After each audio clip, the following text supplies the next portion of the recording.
realistic do you think a ceasefire is this week? There's a very good chance that we'll have a settlement, an agreement of some kind. We basically have two countries. Across the UK, on DAB+, on your smart speaker, on your smart TV, and on your side. This is Talk.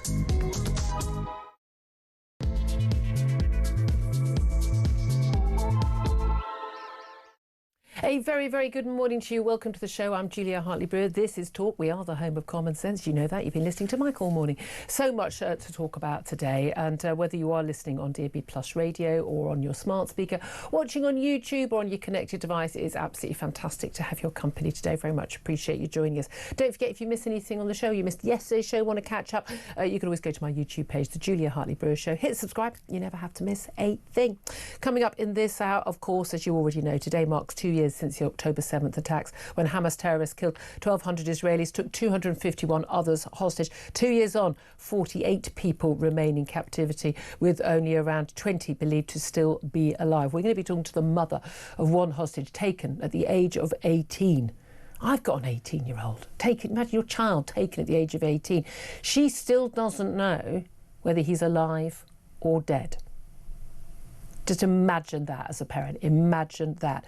Meanwhile, by way of contrast, in the UK today, also just days after the Manchester synagogue terrorist attack, pro-Palestine hate rallies are to go ahead, including university campuses, despite the Prime Minister urging students to stay away from what he's called un-British demonstrations. I'd love to hear your thoughts on this. Are they un-British? What's your reaction? What do you make of the students and others who attend events today to, celebrate the resistance and bake sales for people to have their dessert on this day? Because what do we mean by having your dessert? What, just desserts? Is that what Israel got on October the 7th 2 years ago?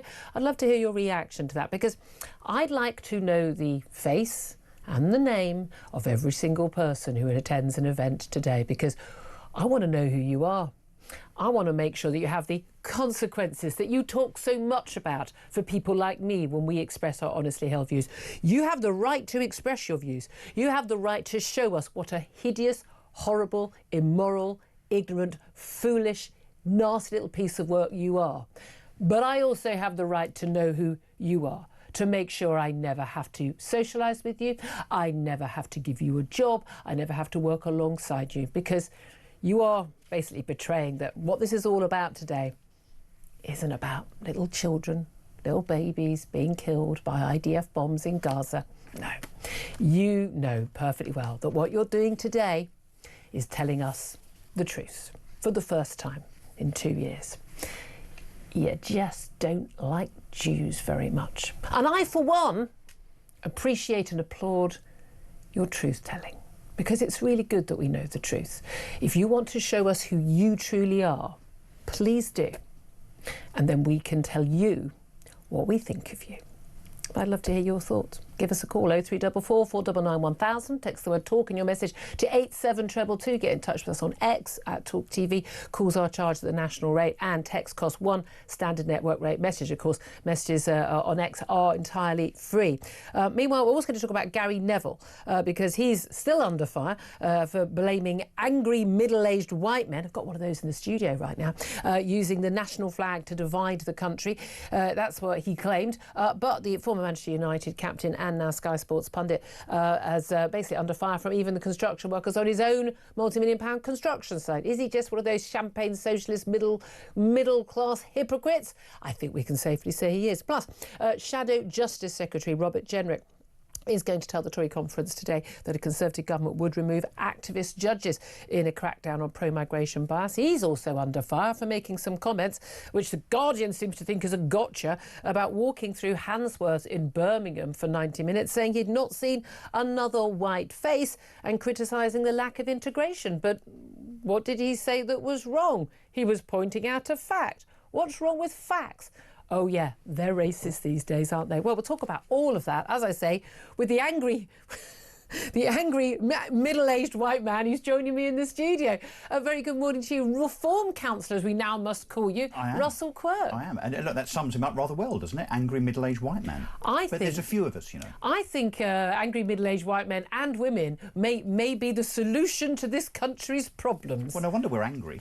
There are quite a lot, by the way, of angry black and Asian and other middle-aged people who are also angry about where this country has come. And yet Gary Neville thought to pick out just the white ones. Yeah, it's funny that, isn't it? An apologist. And what is it about footballers called Gary? That seem to use their sports platform to preach to us as pseudo-politicians. Do you know what, Gary Neville? Get elected. Oh, as you indeed have done. I did. But also the other thing is, here's another thing, Gary Neville. Why don't you speak out on other issues about human rights abuses that you apparently think are a big issue? Because he's talked about Gaza and all of that stuff. Because let's face it, when you take the Qatari shilling, as he absolutely does, I'm always accused. I support Israel because apparently I'm being paid by the Israelis. Not a penny, never ever turned down. I mean, I've been on a trip to Israel recently, deliberately turned down every trip I've been offered that had anything to do with the Israeli government. So you couldn't make that claim of me. Not a penny. The reason why I have the views I have is because I've got a brain and a heart and a soul and eyes and ears, and I see the reality of what's happening. Russell, on the October the 7th anniversary, and this is such an important day. Now, in this strange situation where, look, this is something that happened in another country, which most people in this country won't have ever visited. It happened to other people in another country.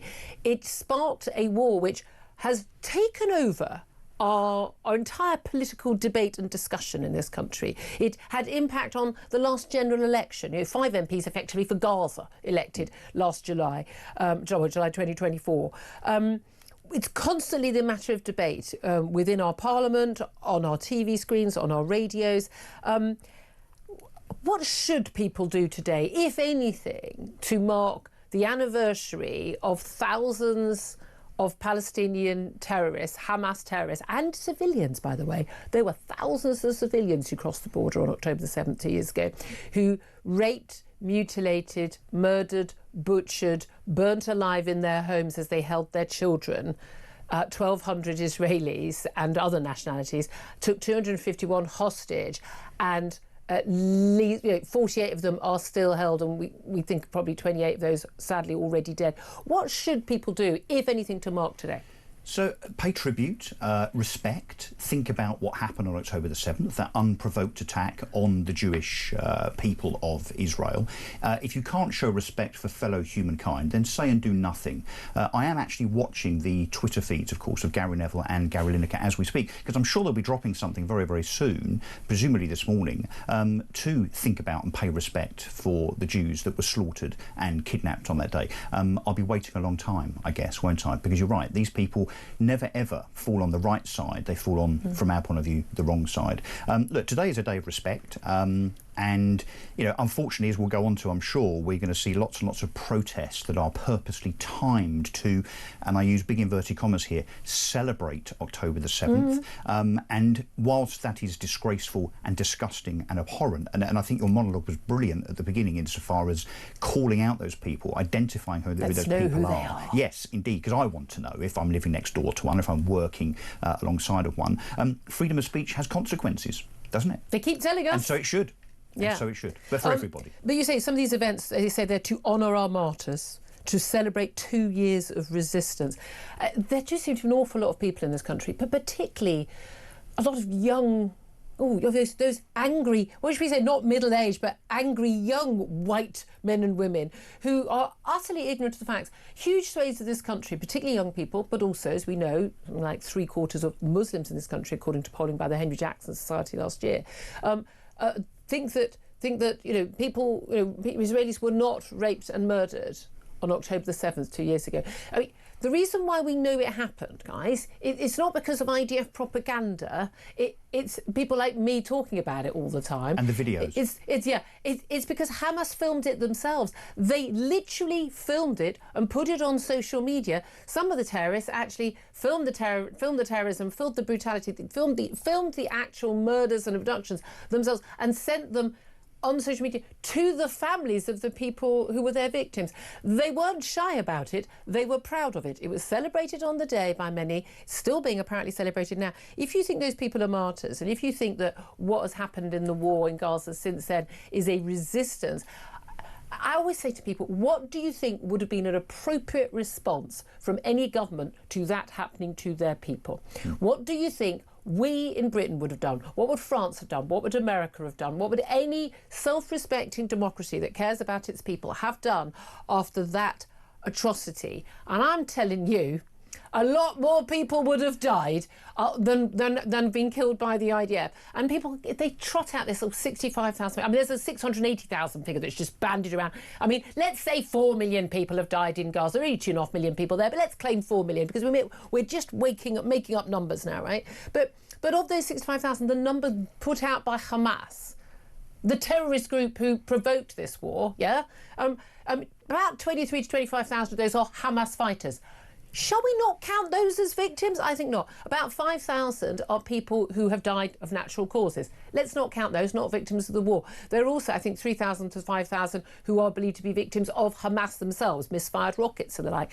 And the rest of them, people, yes, they've died in the war, and it's terrible. But the reality is the ratio of civilian deaths to combatant deaths is the lowest of pretty much any war ever fought ever. So when the BBC and others talk about this uniquely brutal war, this terrible war, no, it's unique for only two things. One, no other army has been forced to fight a war which has been prepared for 20 years with tunnels underneath, with human shields deliberately used. And two, the fact that there is such a low civilian death count given the war they're having to fight. Yes. Those are the two unique things. Well, let us not forget that Hamas have purposely embedded themselves in civilian areas, whether it's schools, underneath hospitals or whatever, knowing that probably wouldn't be a defence as such, but knowing that they themselves would bring about those civilian casualties.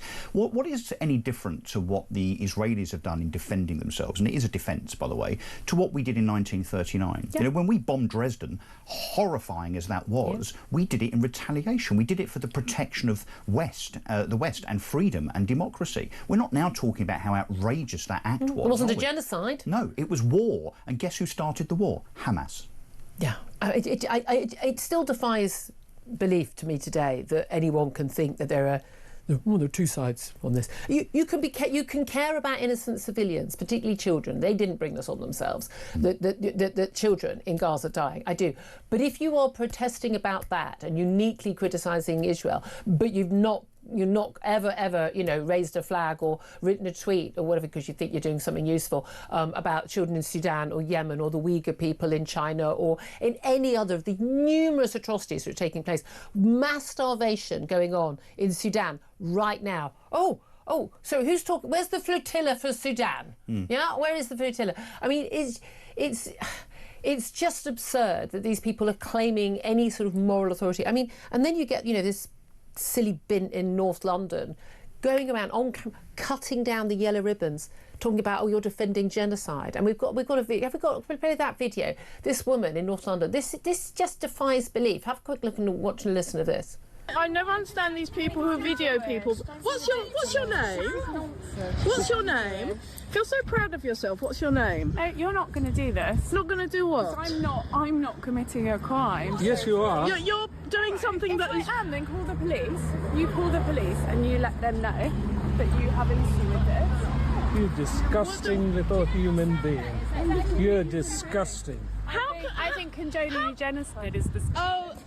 Oh, yeah, so we support genocide. Oh, yes. And so... Yeah, sure. Because that's what this is. No, it's not. What? Ribbons for people who have been imprisoned, abducted, Yeah, we're going to show the world what you're doing. You're going to be famous. Yeah, you would love that. I'm a journalist. I work for a national newspaper.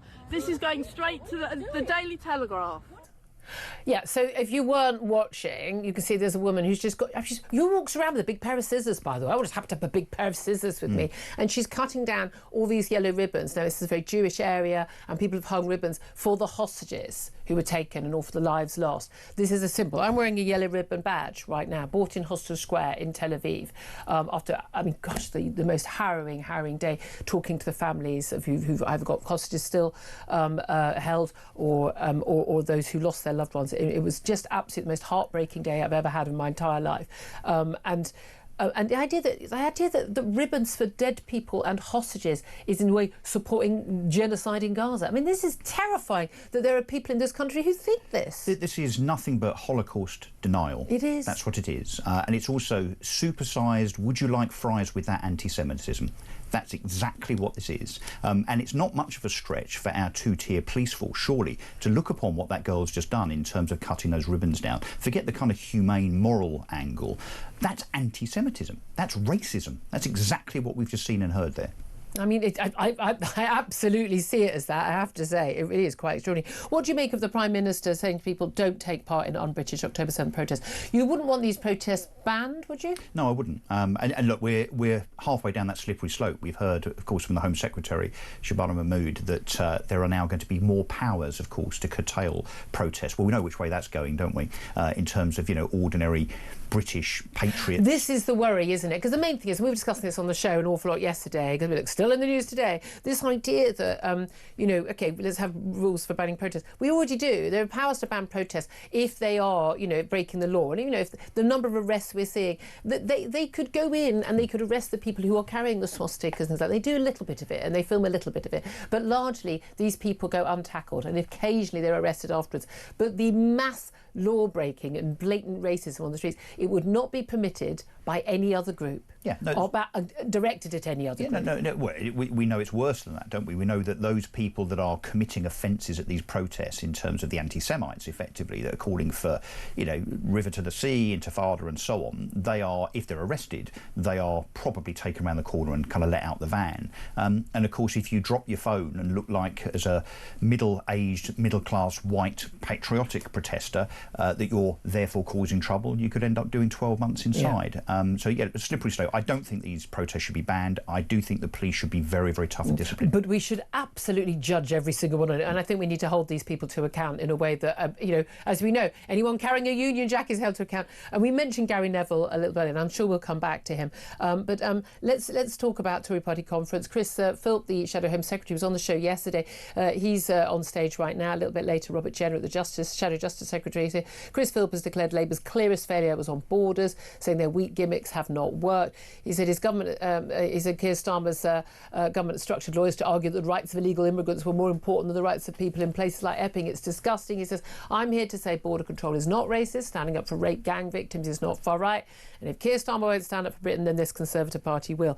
Now, I mean, I'm all for all of these words. You're smiling because you were a Conservative, weren't you? Well, I was a Conservative councillor until 2014. Yeah. But is Chris Philp new? I mean, sorry. Yeah, you knew around it. Where's he been? I mean, how can he have the audacity to blame Labour, who are knees deep in blame, believe me? But 2021, 2, 3 and 4, we saw huge illegal immigration and net migration on his party's watch. Yeah. No one believes him, I'm afraid. That's the main issue, isn't it? Let's play a little clip of something that Robert Jenrick has said. The Guardian are playing this as a gotcha. This is a speech he made. It wasn't like a private aside. He thought no one would hear it. And he was talking about a visit to Birmingham, and in particular to the Handsworth ward in Birmingham. And this is what he had to say. In Birmingham the other day to do a video on litter, and it was absolutely appalling. It's as close as I've come to a slum in this country. But the other thing that I noticed there was that it was one of the worst integrated places that I've ever been to. In fact, in the hour and a half that I was filming with news there, I didn't see another white face. And that's not the kind of country I want to live in. I want to live in a country where people are properly integrated. It's not about the colour of your skin or your faith. Of course it isn't. But I want people to be living alongside each other, not parallel lives. That's not the right way we want to live as a country.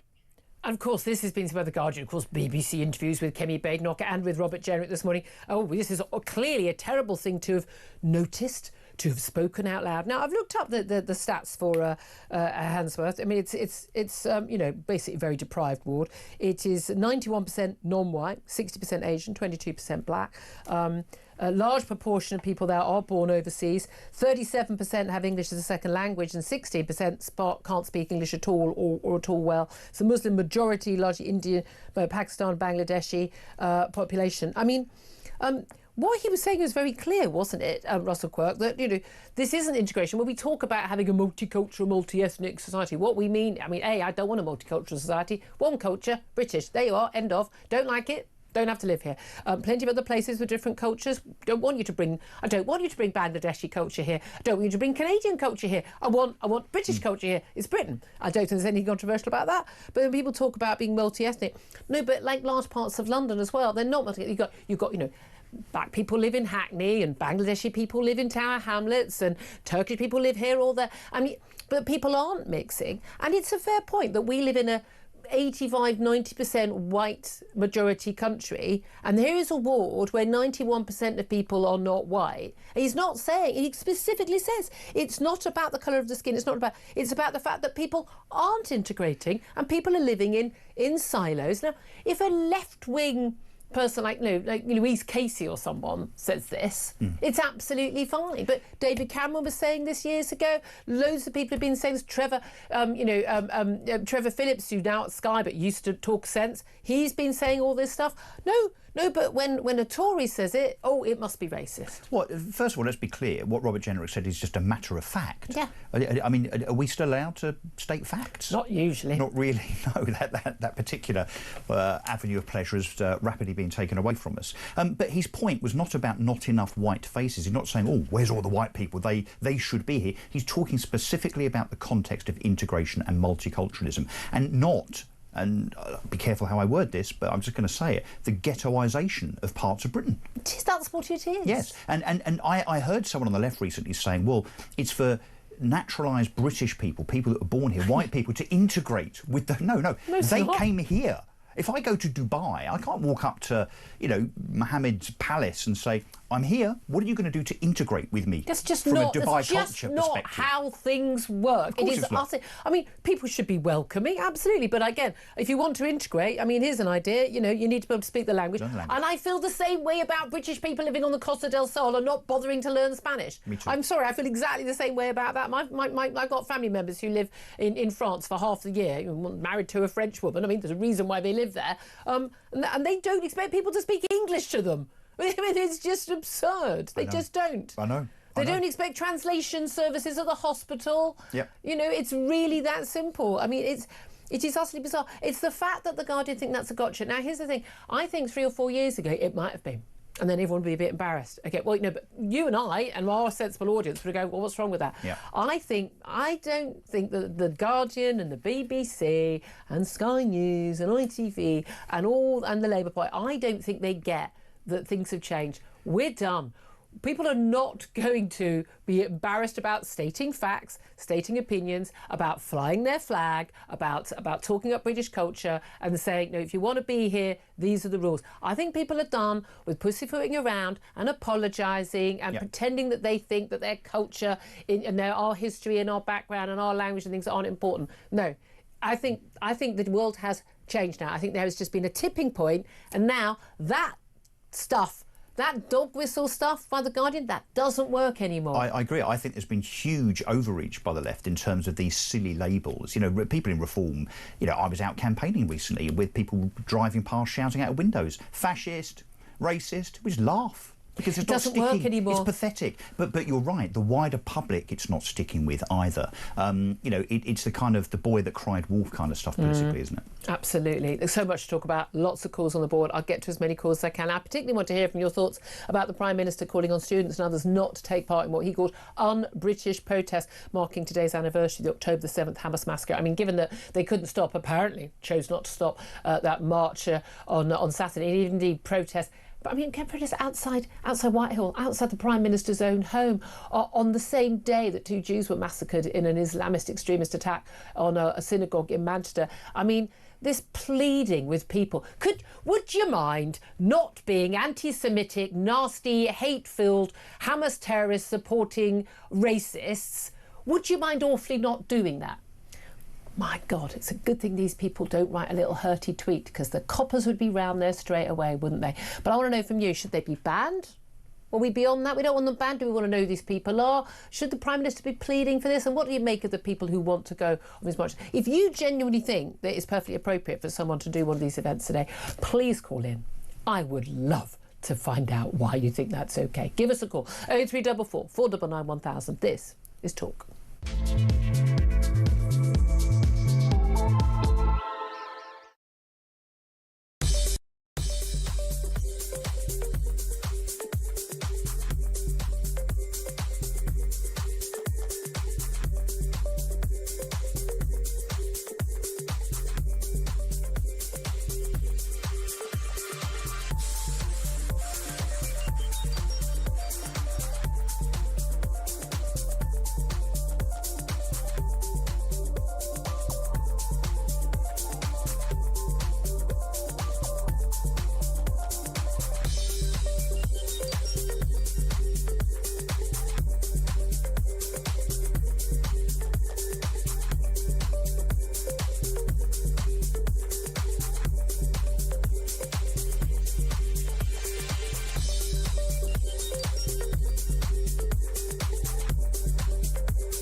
Across the UK, on DAB+, on your smart speaker, on your smart TV, and on your side.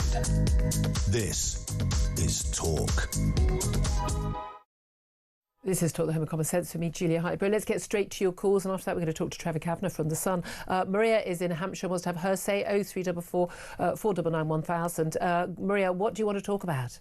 I'd like to know why these people are called pro-Palestine protesters, when actually they should be called by their proper name. Gestapo stormtrooper sympathisers. Sounds more accurate to me. I mean, that's the thing, that's what they are. I don't understand why they're not all rounded up by the police, deported back to Palestine so they can enjoy the comforts of the country they are so fond of.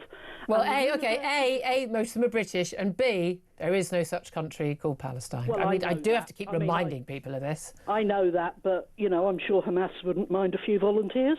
Yeah, absolutely. They probably welcome, particularly, you know, the queers for Palestine, all those people. I mean, but you think we should, that's it, they're often called pro-Palestine, and I defended these protests taking place in the early time because I believe, you know, right to protest, but it's very clear from when you see enough of the footage of these protests that they're pro-Hamas. They're not pro-Palestine, and they're not pro-babies. They are want to be terrorists, and I don't understand why the universities haven't expelled them, and why any universities that refuse to do so are not having their funding withdrawn. But of course, we have the major problem. We have sluggish Starmer, who's a full supporter of everything that isn't British. Yeah, I mean, do you know what? I wish I could disagree with any of that, but Maria, no, I think you nailed it. I think we can all see it. We can just all see it. We know even when he says these things, he doesn't really mean any of it. He really doesn't. Thank you for that. Nigel's on the line. He's in London. Good morning to you, Nigel. How are you? Well? Yes, good morning. Thanks. I'm well, and I hope you're well. And I endorse the comments made by your last caller. I think she was very precise and on the point. But I think what's important here, which I have heard no one say so far, and it's really important, that the Home Secretary can make as many changes to the law as she wants. And so far, over 1,400 pro-Palestine action people have been arrested. It's irrelevant. Yeah. What's relevant is how many have been charged and how many will be convicted. Yeah. That is the bullet point. Yeah. And at the end of the day, if you arrest all these people and they're not charged and not convicted, what's the point in arresting them? Exactly, but also they're arresting a bunch of sort of, retired vicars and university lecturers wearing I support Palestine Action T-shirts. It's really straightforward. Palestine Action is a prescribed terror group. It's very clear for the police. But when people have got, the swastikas and over the Israeli flag and things like that, it's they're shouting for globalise the intifada or from the river to the sea, which is a Hamas slogan. The police are like, freedom of speech and all that, but they don't seem to care about freedom of speech for an awful lot of other groups, and that freedom of speech does not include blatant racism. I agree entirely. We have a weak commissioner, Sir Mark Rowley, who's weak and lame. We have a weak mayor who's also weak and lame. But the most important point is this: arrest as many as you like. They're there, as far as I'm concerned, to try and break the police. Yeah. And what has to be done is there has to be convictions. And if you remember during the Just Up Oil and those other marches and protests, very few were convicted. They just walked out of court. Yeah, and again, but the ones who were convicted were really quite shocked when they actually had to face the consequences they had chosen. Nigel, a very, very fair point. Russell Crowe, that is fair, isn't it, in terms of we do have a problem with the judiciary. I mean, we had that with some of the Just Stop Oil people, the judges saying, but I think your cause is a good one. Oh, do one. Well, we do. I mean, with the top of the police force, because, of course, look, it's the rank-and-file police officers are not to blame here. They're literally, and I hate to use this term, following orders. We've had that before, haven't we? Yep. It's the top of the police and absolutely the judiciary. But what Nigel was just saying there, it's not just that they're lame. I would argue they're complicit. I agree with you. The government are complicit. People like Mark Rowley and Sadiq Khan are complicit because they support the political agenda to some extent or other of exactly what is happening in this protest today. Absolutely, and there is the problem. 10:34 is the time. I'm going to take a break, then I'm going to talk to Trevor Kavanagh, formerly of The Sun. This is Talk.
across the UK. On DAB+, on your smart speaker, on your smart TV, and on your side. This is Talk. Good morning, welcome back to the show. 10:37 is the time. I'm Julia Hartley-Brewer. Russell Quirk's still with me as well. Let's speak now to Trevor Cavan. He's former political editor of The Sun and joins us. A very good morning to you. Good morning, Julia. Thank you for joining us. What do you make of the Prime Minister basically sort of pleading, begging with students and others not to take part in protests planned for today at various universities and elsewhere, which have been variously described as honouring our martyrs and celebrating 2 years of resistance, but come on the second anniversary of the brutal Hamas massacre on October the 7th. And the Prime Minister said these protests are un-British. What do you make of his plea? Well, I think I make of it what I make of Keir Starmer generally over the last 18 months or so, which is that he's weak and pathetic, and that these mealy-mouthed words will be simply brushed aside by the people they're aimed at. I mean, the Americans have, of course, the First Amendment to the American Constitution, which enshrines free speech, but even there are provisos, and you cannot shout fire in a crowded cinema. Well, we're in a crowded cinema right now. And these are inflammatory protests, which are terrifying to a minority of the population, but nonetheless a significant minority, which is the Jewish population.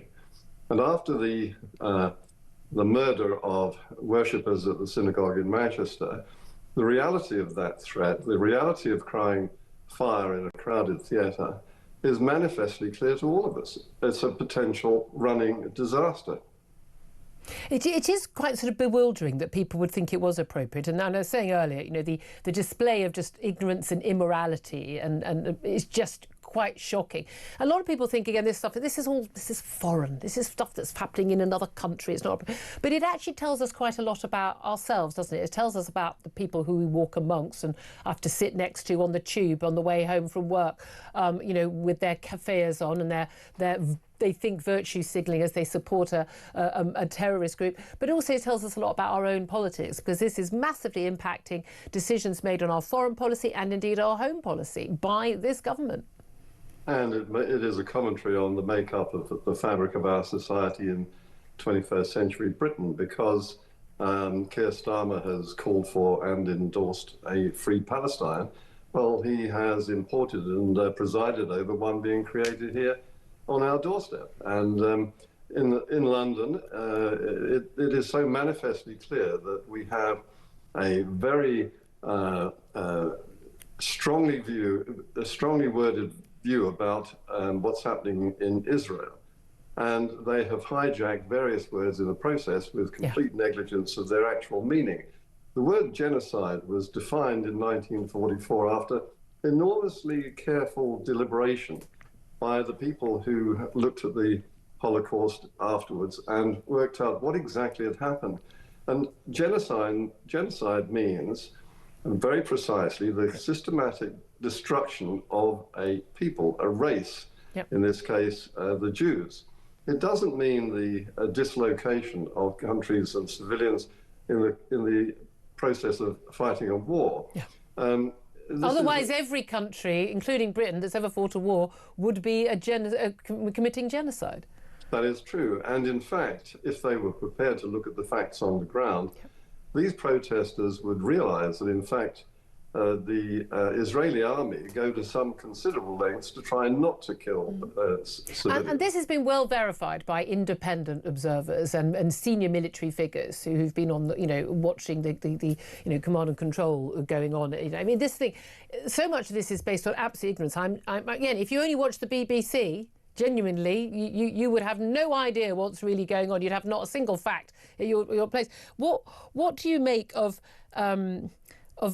another little conversation about facts, though, because Robert Jenrick is in the news today, but less as a Shadow Justice Secretary for accusing 35 judges of pro-migrant bias here and saying he wants to get rid of, the Sentencing Council and the like, but more for what The Guardian has obviously thought of as a gotcha, which is a recording of him speaking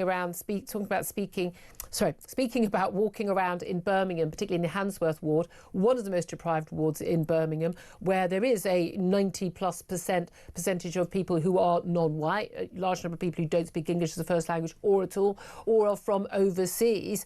And he said, basically, you know, very, very simply, that he didn't see another white face and criticised the lack of integration. Is that a gotcha by The Guardian? Well, The Guardian would count it as a gotcha, but it's looking for gotchas all the time. It's a grievance newspaper. And they completely ignore the facts on the ground, which are unignorable to the rest of the society. And we have become a migrant nation, and we are, as Trevor Phillips, the former head of Equal Opportunities Commission, has predicted, that we will become a majority black country in the course of this century. You cannot ignore these facts, but the left, particularly the wishy-washy hand-wringing Guardian, will ignore the actual facts on the ground and protest until it's out of breath on this. But there's almost that it's in somehow just pointing this out is racist, just to notice the fact. But even when Robert Jenrick was very, very clear, and he said, that's not the kind of country I want to live in. I want to live in a country where people are properly integrated. It's not about the colour of your skin, he said, or your religion. Of course it isn't. I want people to be living alongside each other, not parallel lives. Well, he's absolutely right. And I think that he speaks actually for a very large number of Conservative supporters. And I think that Kemi Badenoch wouldn't disagree with a word of it. The fact is that we need assimilation. The only successful form of immigration is via assimilation. Yep. And in certain cultures, we're like mixing oil and water. They are not going to assimilate. They have got sufficient numbers for them to live basically in isolated communities on their own, not really speaking much to the bulk of the rest of the society. And they are developing a way of life which is at least foreign to the bulk of this country. You can describe these things in various terms, but immediately you are smeared as fascist and racist. Do you think it's the language that counts? Yes, and of course it is. That's so important. But do you think that actually this works anymore? I was just talking with Russell Quirk, my guest in the studio today, that actually this sort of claim that anyone who states a fact, a blatant fact, is somehow racist, that people talking about this and the lack of integration and the problems with particular communities, lack of integration and the sheer numbers, that actually, shouting racist at everybody who says this stuff doesn't really work anymore. Well, I hope it doesn't, but it's a tried and tested and systematic process of the hard left. It literally is Orwellian. If you read 1984, this is exactly what happened in that book, which was extremely prophetic of where we are today. Whatever right or wrong argument you put forward, the left will smear it. They will take your words out of context. They will label it in a way which is offensive and wrong.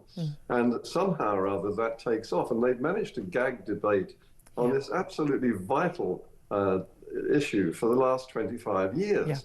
And it's working. Unfortunately, we are now discussing the reason why we cannot say what we mean is because we are treading on eggshells for fear of being labelled. Yeah, I just don't think people are fearful anymore, and I think it did work for a lot of years. I was talking about this stuff in 2000. I was writing for the Sunday Express, but I know that the cat's out of the bag now. Let me ask you just finally: Tory Party conference is taking place, and obviously they're out of office, they're out in their ear, way behind in the polls. It's not looking great for Kemi Badenoch's future right now. And a new poll out yesterday has suggested that 2/3 of Tory Party members want a pact, an electoral pact with reform.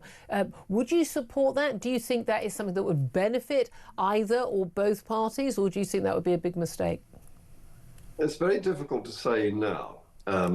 It's still possibly 2 to 4 years from when we're going to have to put that to the test.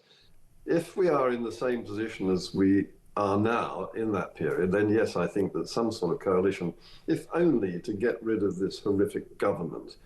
It would be, I think, a travesty if we had an election and we had two right-wing factions put to the margins because of a coalition of Labour and the Greens and the Liberal Democrats carrying on the wreckage that they're committing to this country. But I think that actually, I'm delighted to say that what Kemi is beginning to say is beginning to resonate. And you are seeing people with some brain cells actually saying that they're joining the Conservative Party. I mean, this is quite a triumph in the circumstance. I mean, looking at what's going on screen in Manchester, with all of those empty seats, and you and I remember vividly the times when those audiences, you couldn't find room to walk around the place all day and all night, and early in the morning, and you know the leftovers were lying on the couches from the night before. It's dead up there, but there is a chord to be struck, and I think Kemi is beginning to strike. Well, again, people thought that about Labour coming 2019, and they're in power right now with a massive majority. So we shall see. Trevor Kavanagh, he's counted them in, he's counted them out. Former political editor of The Sun, thank you for that. 10:47 is the time. Up next, we're going to talk to Jake Wallace-Simons about that Gaza flotilla. They're being sent home right now, and also those protests as well taking place today. Should the Prime Minister have asked people not to take part in un-British protests? Love to hear more of your thoughts as well. 0344 499 1000. This is Talk.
Across the UK, on DAB+, on your smart speaker, on your smart TV, and on your side.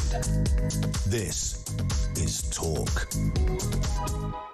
This is Talk, the Home of Common Sense, for me, Julia Hartley-Brewer. 10:51 is the time. Let's go straight to Jake Wallace-Simons now. He's a journalist and also author of the brand new and brilliant book, Never Again, How the West Betrayed Jews and Itself. A very good morning to you, Jake.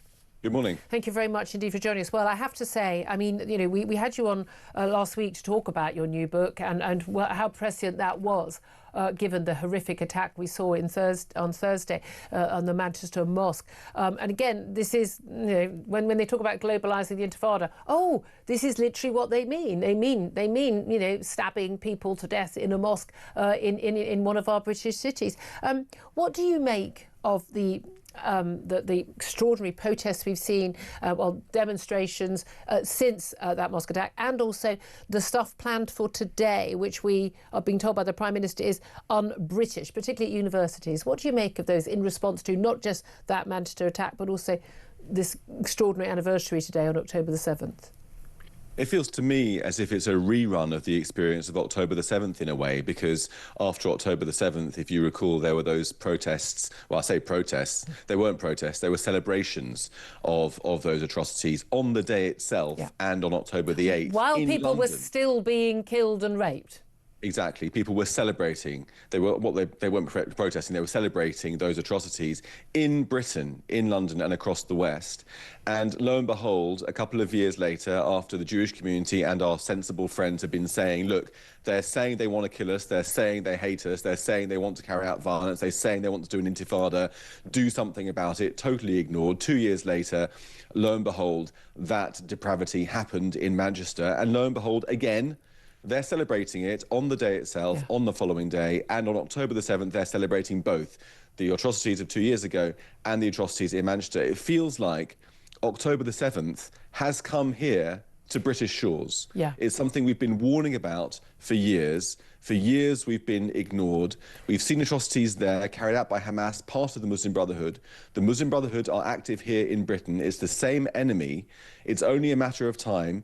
And that is happening now before our eyes, and they're celebrating it once again. And the thing is, and again, this is a key part of your book, you know, how the West betrayed Jews and itself. And this is the key thing. That's the point I've been making for 2 years, and you've been making, you know, in every arena you can, that this is about the West. People think this is something that's happening over there, and that it's been brought into our politics. I mean, 5 MPs for Gaza elected in 2024, for goodness sake, effectively. But this is now completely poisoning our own politics, but it's also poisoning our own national debate, and the failure to sort of to deal with the growing threat of Islamist fascism, Islamist fundamentalism, this political ideology. Not ordinary Muslim people who've made a life here, whose children are brought up here, you go to school with, you work with. No, but we are talking about a very large, far too large minority of people in this country, some who've come here, some who've been born here, who do not want to be a part of British culture, to live in the West. They want to basically do something very different.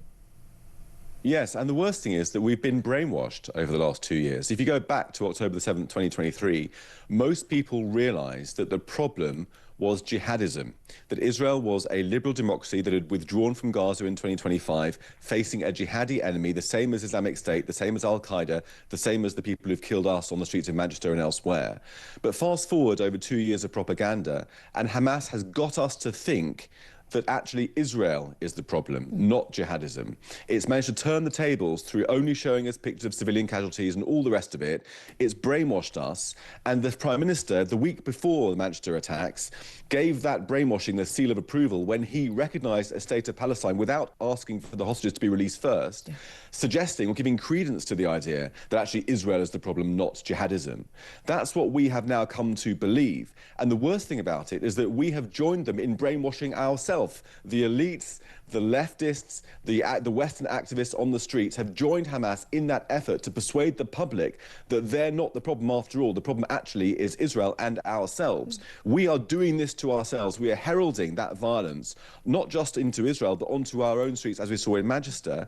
And them celebrating today is just another sign of the times, and we're doing absolutely nothing to stop it. And that's the terrifying thing. Nothing to stop it on, you know, when people have got, you know, swastikas on the Israeli flag at a protest, or people organising a bake sale, for goodness sake, at a university on today to celebrate our martyrs. When we've got NHS doctors posting the most outrageous anti-Semitic comments and wearing their pro-Palestinian flags at the hospital, nothing happens to them. No issue at all. I'm not Jewish. I don't want to be treated by a doctor who thinks that Jews are somehow, you know, a different species. I mean, I don't want to be treated by someone like that. And if they'd said it about any other minority group, they'd be out on their ear. And then we have the celebration of the, you know, like the Greta flotilla, as everyone calls it, Greta Thunberg and the others, and the Israelis kidnapping them. Actually, while people are literally being kidnapped, starved and tortured in tunnels right now in Gaza, referring to people who've just been arrested and taken into, you know, into captivity to be, you know, put on a flight home, paid for by Israeli taxpayers, by the way, and they're calling them hostages. But of course, we've discovered that this flotilla was all about getting aid to the poor people of Gaza. It had how much aid on it into all of those boats? It was a tiny fraction. In fact, the Israeli government put out a graphic showing that all the aid they're giving to Gaza, it's about 40 million meals every 6 weeks they're giving, roughly. And it had about several hundred lorries worth, and the flotilla had, I think, a quarter of a lorry's worth. Yeah. And they had how many? They had dozens of boats, and between them, these boats completely empty, no aid. They said they were trying to get to Gaza. They could see Gaza. One of them was saying, I saw Gaza a few weeks ago as well. I could see into Gaza, but I think I didn't have a right to go into Gaza because it's a war zone. Yeah, well, the woman who said she could see Gaza, that was at the end of a monologue in which she said, and I quote, "Israelis are not human. They have hands, they have faces, but they're not one of us. They are monsters." And then she said, "I could see Gaza." These people are deranged. And this whole flotilla is a propaganda effort. That's what it is. It's trying to add to the brainwashing. And organised by Hamas. Well, the Israelis allege that it's been organised by Hamas. It looks pretty likely from the outside that is the case. But these people are trying to brainwash ourselves, to kill ourselves, to commit suicide. I mean, the fact is, we need to be more Israel. Look at Israel. They're looking at their enemy and fighting the enemy. Whereas here, we're looking at the enemy, we're baring our necks for the knife, and we're giving them the knife funded by the taxpayer. I mean, it does feel like that is where we are.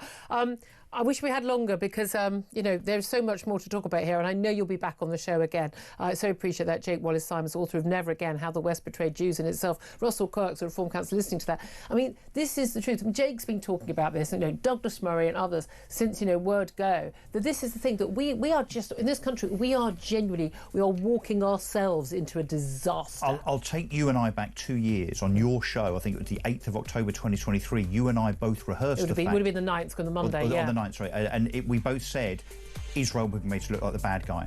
And we must remember the context of today, 2 days after that happened. It's not Israel's fault. Absolutely. Well, we're going to be talking to the mother of a hostage still being held in about an hour's time. She doesn't even know whether her 18-year-old son is dead or alive. You're a parent. Imagine what that is like, and then seeing people celebrating what was done on October the 7th. Imagine that. That's all coming up. This is Talk. We are the home of common sense.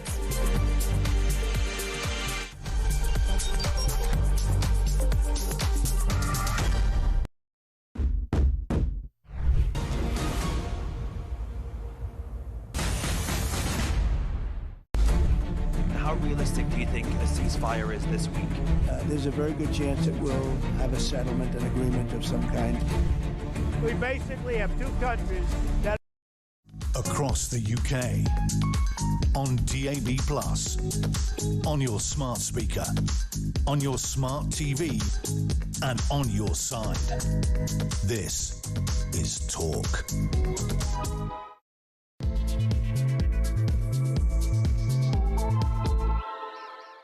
Good morning, welcome to the show. This is Talk, the home of common sense, with me, Julia Hartley-Brewer. It's coming up to 3 minutes past 11 o'clock on October the 7th, the second anniversary of that horrific massacre that took place by Hamas terrorists on Israeli soil 2 years ago. 48 people remain in captivity, only around 20 believed to still be alive. We're going to talk to the mother of one of those hostages. She doesn't know whether her son is dead or alive. He's 18 years old. Well, he was when he was taken 2 years ago. But almost 1,200 Israelis were killed, brutally burnt, massacred. Many women raped, children burnt to death in their homes on that day. And for some reason, there are people in this country 2 years on, and also just a few days after the Manchester synagogue terrorist attack, who think that it's a good day to hold a hate rally. Oh, they don't call it a hate rally, of course.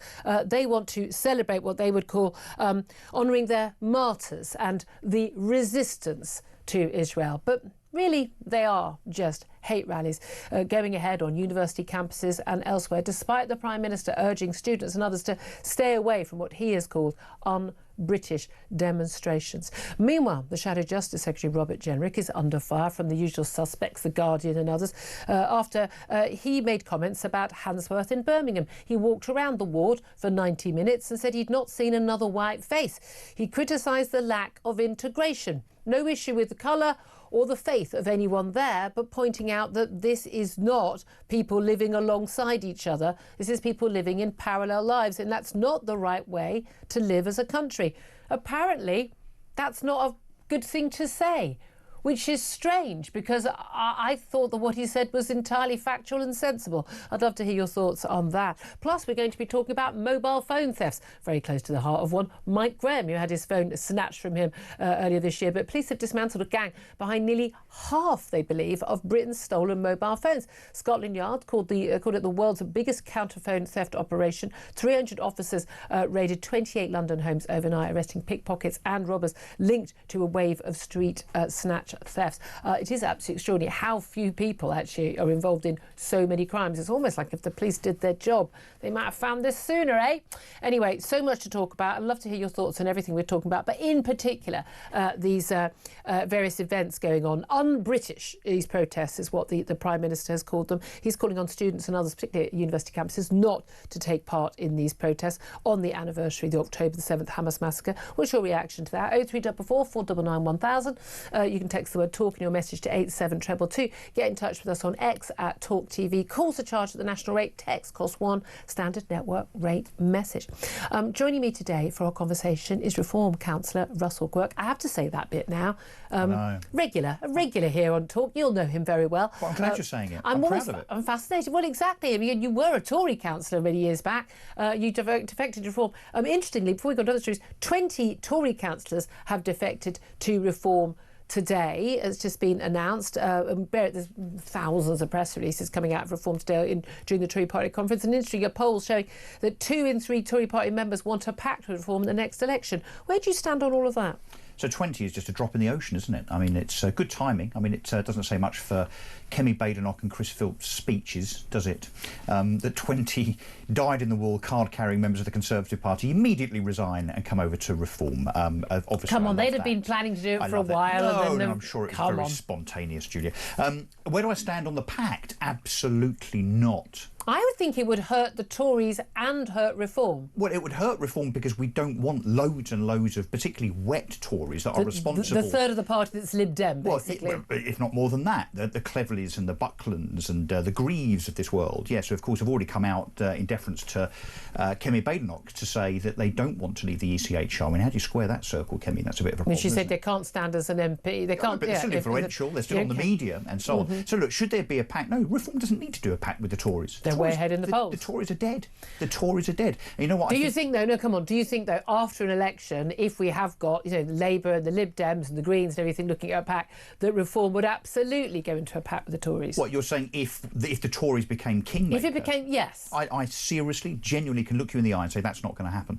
Look at the polls, and we've literally only just got started. I mean, Labour are going to get worse. The Conservatives are going to become increasingly irrelevant. They can try and play catch-up with Reform, all they like, with all this stuff about all the ECHR and deportations and But it does look like catch-up. They're playing catch-up. Yeah, I mean, every single but Julia, policy, yeah. No one believes them. That's the thing. They thing. had their time. OK, well, there you are then. That's what's going on at party conference today in Manchester. But let's also talk about, obviously, this anniversary, October the 7th, and various different universities and various other organisations are holding events today. They are, I mean, rather absurdly, I think, calling these events to honour our martyrs and celebrate 2 years of resistance. But we saw what was going on, not just, after the Manchester synagogue attack last Thursday, events that day, the Friday and on the Saturday all went ahead. They're called pro-Palestinian. They claim to be worried about innocent babies dying in Gaza, which we should all be concerned about in any war, not just happening in Gaza. But really, they hate Israel, and the only reason they hate Israel is because they hate Jews. They just don't like to say it. I do wish they'd just be a bit more honest about it. I think it's now really, really clear. If you're going on one of these events and you go to an event on the anniversary of October the 7th, the worst massacre of Jews since the Holocaust, or if you go along on the day of a murdering of Jews in a synagogue on the holiest day of their calendar, I think we know what you really think. I think you should be more honest with us. I think you should tell us what you actually think. I think you should tell us that you think that this is a fascist flag. Well, I proudly have this flag in my bag, and I've had it in my bag I have my England flags, I have my Union flags, but I have this Israeli flag in my bag for the last few weeks. And the reason why I have it is so that when I'm on the train home and those idiots get on and they wear their kaffirs, and they have the little Palestinian flags, and they're all over my tube route home, I get my flag out What and do I they put say that to you? on. What do you say to them? Oh, well, they tell me I'm a disgusting genocidal baby killer. I mean, again, I have never worked out how I managed to do two jobs at the same time, which is being a genocidal baby killer and also a radio presenter, because it's quite difficult to juggle. I'm a woman, I can do these. And I'm not being glib about, you know, babies dying. Babies are dying, children are dying, innocent people are dying, because it's a war. And the war was started, yes, started by the Hamas terrorists who plotted for years to do what they did on October the 7th. And I do not know how anybody can look themselves in the face. I mean, especially a student. I mean, my daughter's just gone off to uni. If my kid or any of her friends or anyone, if I found out they went to one of these events on this day, I mean, don't come home. Literally, don't come home. You are not welcome. Do not come home. I have failed as a parent. No, I have failed as a parent at that point, because you are lacking all decency and morality, and you're ignorant, because you cannot be at these demos. You cannot do this if you know what actually happened. Now, I was in Israel recently. I know I've talked about this before. There's a lot of footage today talking to families of those who were taken hostage, some dead, some alive, looking at, you know, the Nero's kibbutz. That's a lot of people have been walking around that, the Nova Music Festival, and the sites where people were killed en masse. And I've been to all those places, and you can still smell the burning bodies at the kibbutz. You can still smell them. It is unbelievable. I mean, only like a handful of houses weren't burned out of the 200 that were there.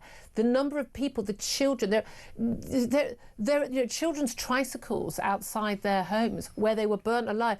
Hamas took footage of themselves laughing and joking. I went to the military base where those 4 young women we had those women who were released, and they had their fists in the air when they were finally released, and they were held captive for months and months on end. And they were taken captive. Dozens of their female colleagues, none of them armed, by the way. They were new recruits. They were 18, 19, 20. They weren't allowed weapons. They were observers. They were observers of the border. And they were slaughtered. And then they were forced to sit for 3 hours while the terrorists ate food, spat on them, and drank and laughed, sitting in the blood of their new, you know, military comrades. These girls were in their pyjamas and they were taken captive.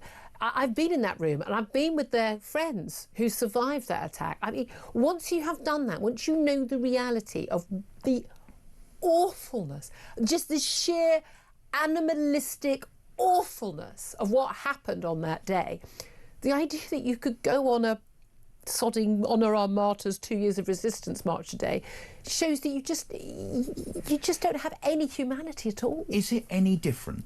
Is it any different in history to someone going out to protest, or rather celebrate, that's the word, celebrate, and again, I'm using massive inverted commas here, it's not me saying this, but this is how this seems to be from the point of view of these warped, vile individuals that we're talking about here. Isn't it the same as someone that would go out and celebrate the success of Auschwitz? Yes. Isn't it the same? Is. Isn't it the same? Isn't it? It's on a different scale, but they would have different loved time, different countries, given that Hamas has said repeatedly they would carry out October the 7th every single day they could. Their from the river to the sea, globalised intifada means the destruction of Israel and all Jews. Yeah. I mean, oh, by the way, and then us next, yeah, those non-Jews, atheists, Christians, us next. That's what it means. Yes, it's just a less successful Holocaust. Yes, and it's it almost seems, because it's I don't know, because it seems to be supported by so many people in this country now, which of course back in the 1930s and 40s, Auschwitz and anti-Semitism and exterminating millions of Jews, you know, wasn't, it was seen as people didn't rather know. unpopular. People were unaware. Even the British authorities were unaware of the scale and the industrial. But we've learned no lessons as a Western society. Never again. Have we? Never again. It's just happened again. Not happening. It's happening, isn't it? Should these protests be banned? Should the Prime Minister plead? I mean, they pleaded at the weekend and they're pleading today. Look, the easy answer, Julia, is yes, because it's abhorrent and it's vile, and these people are disgraceful, disgusting human beings. They are celebrating a Holocaust on October the 7th, 2023, and they are anti-Semitic. Semites. They are celebrating anti-Semitism. Should we ban know protest? what you are. Should we ban protest? I'm afraid not. What we should do is to ban criminality, which by very definition is already banned. The police need to do their jobs. Yes, they've arrested a few people for having Palestine Action T-shirts. I don't see them arresting too many people that are calling for Intifada and River to the Sea and death to Christians and and so on. I think your caller earlier, I think it was Nigel, was bang on in terms of what is happening to these people that are being arrested. Someone needs to do an FOI. Are they and being find charged? Out, are these people being charged? Well, of course, and taken through the system? we know this stuff takes months and months because we're utterly hopeless. Unless you're Lucy Connolly or unless Peter you're Lucy Lynch. Connolly, yeah. I mean, again, this is the extraordinary thing, isn't it? It's very interesting. I think David Lammy, the Deputy Prime Minister, he attended I still vigil. can't laugh at that. The idea, I know, but he attended this vigil on Friday where he got heckled and booed in Manchester in the pouring rain and people just shouting and booing him the whole time. I am reliably informed that he told one of the organisers of that event, I took one for the team. That he was sent, that Keir Starmer knew perfectly well he was going to be facing that sort of heckling. They couldn't send anyone more junior than the Deputy Prime Minister, so they sent him a man who'd accused Israel of genocide, talked about baby killers. And again, so when the killer in the Manchester mosque, when he shouted through the doors as he tried to get in to kill men, women and children praying on Yom Kippur, that he was, this is for the children. Basically, people like David Lammy have helped create the lies, and it is a lie about genocide in Gaza. It's not happening. It's simply not brought out by any of the facts. And the British government in documents a couple of weeks ago have acknowledged that, just don't like to say it, publicly. And then they send him up, of all people, to Manchester, and he gets, and his view, he's not contrite. He doesn't think, wow, maybe I've done or said something that has earned that. He told the organisers, I took one for the team. Yeah, he's there not because of his moral, humane duty. He's there as part of his work description. Yeah. And look, let's not forget, this is a government that has legitimised the so-called state of Palestine by saying that they recognise it as a state. Yeah. Is it any wonder that the 250,000 Jews in this country are rather perturbed by our government having turned on them and rewarded terrorism? Absolutely. Let's talk about who's really to blame for the divisiveness in this country. And that, of course, you. And people like you, angry middle-aged white men. I like to think, I'm genuinely really upset that angry middle-aged white women haven't come in for an up. I mean, Karens, that's why I'm a Karen. Gary Neville, erstwhile football captain and now Sky Sports pundit, he did this absurd video. I love these videos. They think they're Verve and they're Unfinished Symphony and they're doing these videos themselves walking along. Yeah. I mean, look at me. I mean, I know I'm on the sort of the telly box. I mean, but seriously, come on, people. He basically I hate these people, put their Union flags and England flags, and he take them off the construction site, a £40 million construction site that he owns and he's part of. And he says this is dividing the nation. He blamed division in this country on angry middle-aged white men.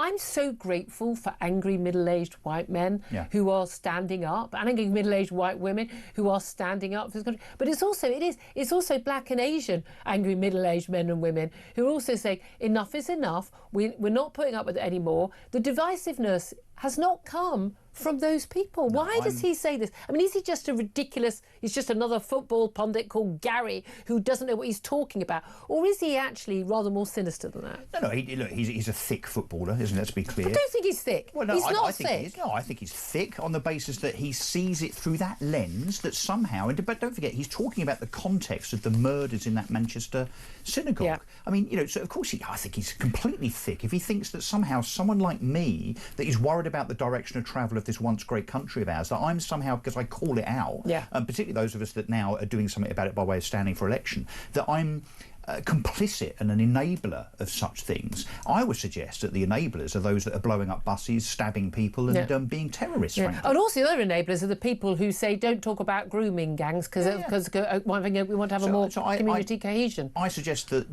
there are certain Garys in the commentariat that might have headed the ball a bit too much in their careers. But there is that. Do you know what? It's a weird thing, isn't it? I googled Gary Neville England flag, and do you know what comes up time and time again is when Gary Neville took the cap to play for England, and guess what he had on his chest? The England flag. Gary, you can't have it both ways. You can't be proud of it when you're on the pitch, when you're trying to make a name for yourself and be famous and earn a few quid through sponsorship and so on. And then, because now you've decided you want to stay relevant by being political, walk along and decry the national flag. I would suggest that people should actually boycott that £40 million property development. Well, don't buy Gary Neville's rubbish. Well, this is the thing, go with the consequences. But also, I mean, the man is such a hypocrite on issues. And again, you know, he talks about Israel, has his opinions on these things. But, you know, he takes money from Qatar. Qatar, and I do not understand why. I mean, Qatar, which owns most of London now, I think it might own part of, you know, the building complex that we're in right now. I mean, I'm sorry. You know, Qatar is a terrorist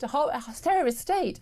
Qatar, they harbour terrorists. Yes. They literally harbour half the terrorists in the Middle East. Why are people doing business with them? Why are people treating Qatar as if it's because of money? And I'm sorry, there are an awful lot of people, and you know, Gary Lineker among them, and Gary Neville. You take that money, and then you have your opinions, and I'm thinking we're entitled. I'm accused, as I say, of taking money from never taken a penny. Literally don't want to accept a dinner, nothing, so that you can never claim my views on my views based on basically as a, you know, having a brain, having a heart, and having a soul, and having a sense of morality. It's just utterly bizarre. But it's interesting. The builders on his own construction site, they're fed up because, you know, they're not ashamed of their flag. Well, anyone who thinks that flying a Union flag or flying the England flag is in any way divisive, they're the problem. You are part of the problem. There is no other country in the whole world where people are ashamed of their flag. Did you hear about Essex County Council? Oh, God, what have they done now? They sent out an email 3 weeks ago to their staff saying that this proliferation of national flags along motorway gantries and central reservations and fences might offend you. If you are offended, now I kid you not, I'm not making this up. If you are offended, sod off. If you are offended and you have anxiety, we are here to help. Oh, give me a... Seriously, Essex County, Tory-controlled Essex County Council. Sorry, I had to get a political... Had to get in.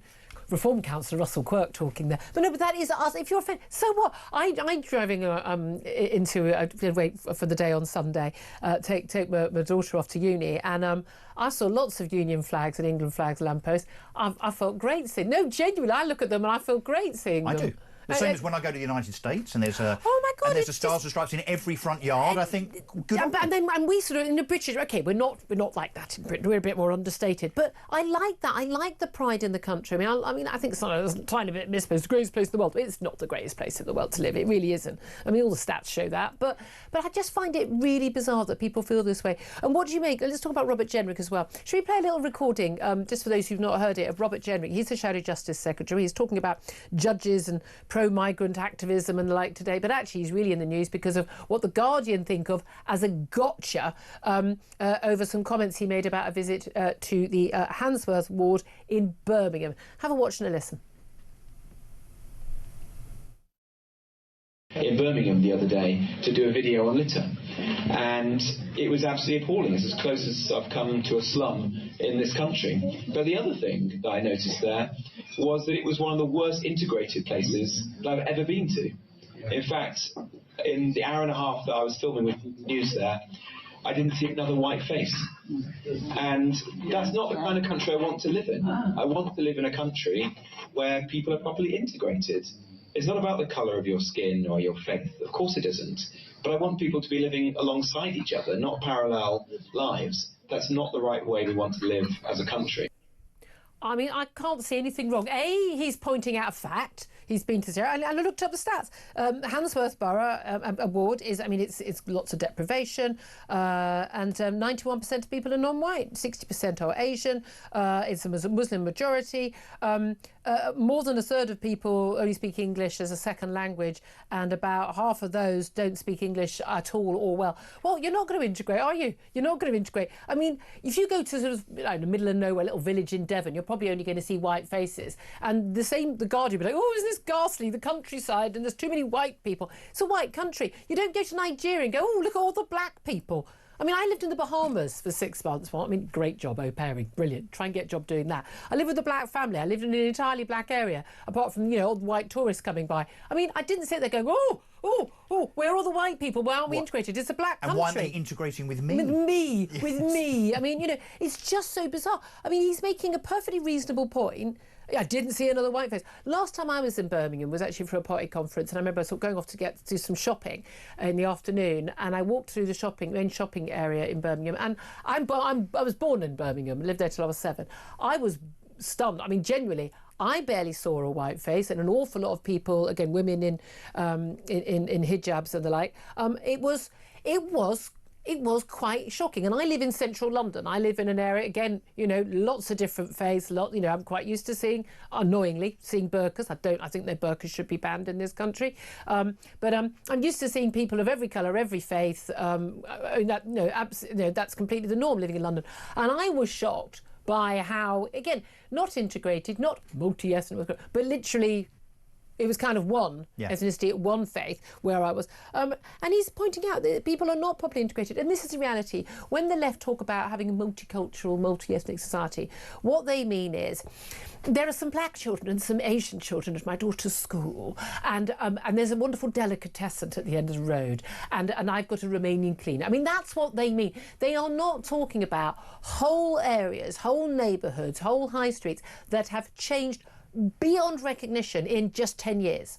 Beyond recognition, with a lot of people who don't speak the language, don't integrate, or don't speak the language well enough to integrate, and who have basically come to this country, brought their own culture, rules, way of life, and have no intention of making a life here in Britain. They have brought their country here to Britain.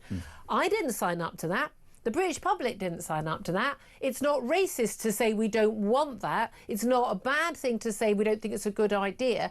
How's that working out for everybody? I would say not very well. Yes. And Robert Jenrick is just saying the stuff which I have a funny feeling that he was quite happy for this tape to go out there. Yeah, and he may even leaked it himself. Almost certainly has leaked it himself. But because The Guardian will do their whole this is terrible. And every normal person, black, white and Asian in this country who's sensible and wants to live a life in Britain, that has got British values, will be going, I don't know what he said that's wrong. Yeah.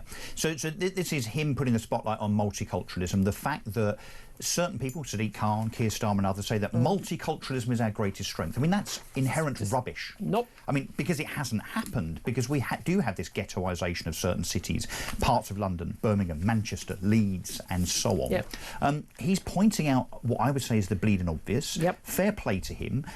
He's calling out the disparity. And yes, the fact that we're importing other cultures whereby it's not multiculturalism, it's not integration, it is another culture in huge parts of our cities. That's what he's doing. The way this, of course, is being kind of set out today and perceived is, of course, yes, as you say, as this gotcha thing.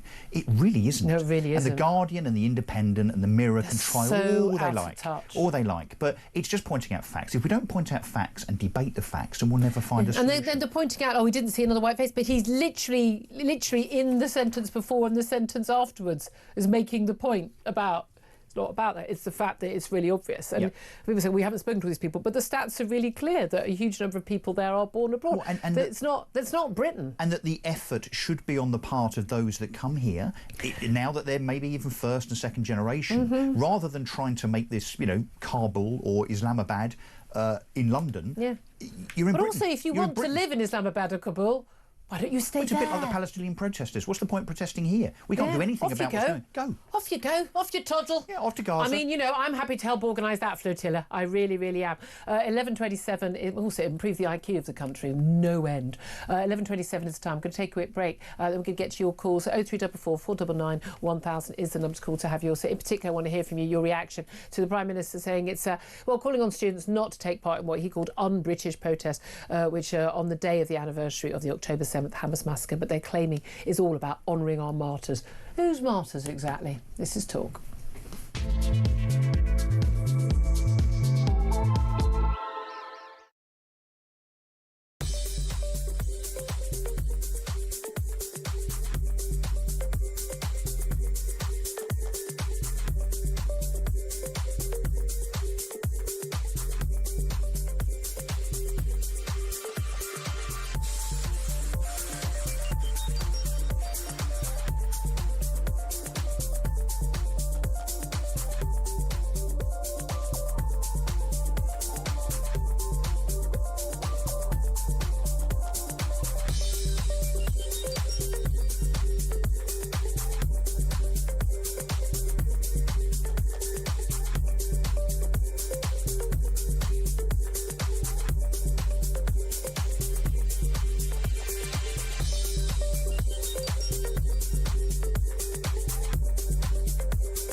across the UK. On DAB+, on your smart speaker, on your smart TV, and on your side. This is Talk. Good morning, welcome back to the show. Let's go straight to your phone calls. 0344 499 1000. 11:31 is the time. Ian is on the line and he's in London. Ian, what do you want to say about the Prime Minister calling on students not to take part in un-British protests today? Right, very quickly, two things. First of all, congratulations, Russell Quirk, on your appointment. Election as a Reform Councillor. Election. Thank you. And the other sort of little point, did you know that actually Neville and Lineker have actually changed their name now? It's not Gary, it's Greta. They're now known as Greta Neville and Greta Lineker. Appropriate. And they haven't got a brain cell between the three of them. But the thing is, I don't think she is. She's missed too much school. But the other two, they're very successful men. They're very good footballers. They're very good football pundits. I think their political views are questionable. These are very rich, successful men. They're not stupid. No, but I don't know if you saw the video where there was a line-up of the England team and Neville was the only one that didn't sing the national anthem. Yeah, well, I mean, again, he's entitled not to... Again, I defend his right not to do that. But listen, what do you make of these protesters? Well, I think they're absolutely disgusting, right? Personally, like going back to what the original thing you asked me about Starmer, if you're going to try and get to the protesters and the university, why put it in the Times? You want to sort of like do it, you put it on TikTok, you put it on Facebook. It has gone everywhere. It is all over the place. He does. Yeah. You do the article of the Times and then it's shared with everybody else. Yeah, but it should have been that way around, not just the sort of with the Times, right? But anyway, it just shows you there is no sense with the man. He sort of came out with the whole business. It goes back to when he said that Corbyn would make a great leader. I back him 100%. Yeah. Then he kicked him out of the party. But it's never changed. He is of the same ilk. I don't care what he says of when he pulls out like his wife and says she's Jewish and everything else. Never's been on any Jewish committees, never been on any sort of synagogue things. Well, he doesn't have to and she doesn't have to. But the point is, it's just, I wrote in The Sun last week, we judge you by your actions, not your words. Ian, thank you for that. I'm just going to get to Melanie, who is in Cardiff. Melanie, you want to have your say on these protests as well. Hi, good morning, there. Julia. Thank you so much for your opinions. I greatly respect you. Can I just say, I'm confused about all this because while they're virtue signalling a so-called genocide in Gaza, which is a load of rubbish, what a genocide has an increase in population makes no sense to me whatsoever, and they can't think that with their brain cells. What about Nigeria? Why aren't they protesting about that? A genuine genocide of Christians in Nigeria on a huge scale. Hundreds of thousands of Christians are being burned alive and shot and gathered up. Children, let's talk about the children being burned. What is wrong with these people? Why do they pick such ridiculous things to protest about? But even closer to home to Gaza, which they're so obsessed with, what's happening in Sudan, in Yemen, they don't care. Yeah, they don't care. They don't care at all. Do you know what that says to me, Julia? They only care if it's Jews and Christians they can protest about. And that's the only two things. I think you may have nailed it, Melanie. It's the typical Marxist genre.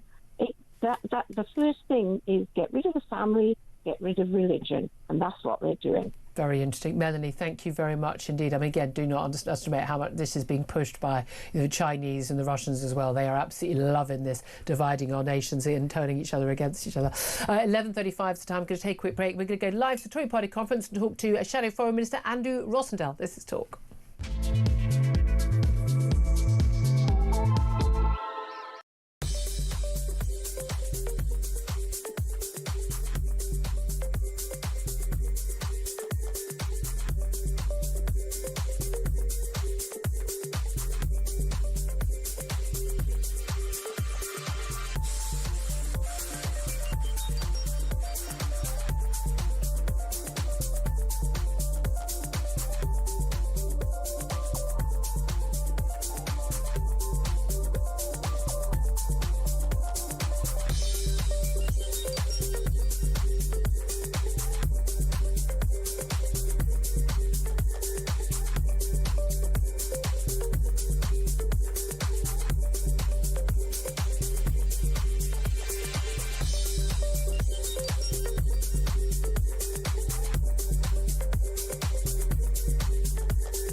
across the UK, on DAB+, on your smart speaker, on your smart TV, and on your side.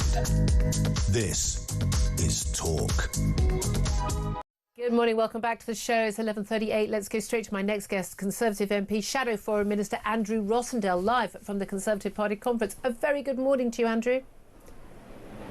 Good morning, Julia. Thank you very much indeed for joining us. Lots to talk about with you, about the party conference and indeed what's been going on around the country. Just first of all, your reaction to the big story of the day, the Prime Minister calling on students not to take part in what he's called un-British protests, which are taking place on the day of the anniversary of the October the 7th Hamas massacre.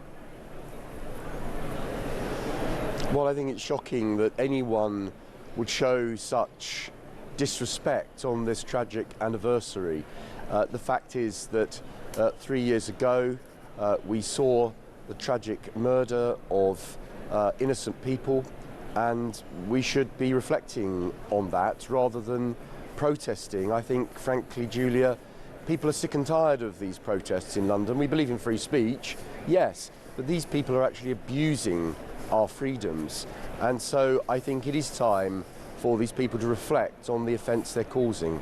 Would you ban them from taking part in these protests? So I think that I don't like banning things in this country, but there are times when there has to be restrictions. Now, you know, one idea is to say, look, you've already had 10 protests in the last month in that location, send them somewhere different. They don't have to be in the same place at the same time. So there are ways of dealing with this.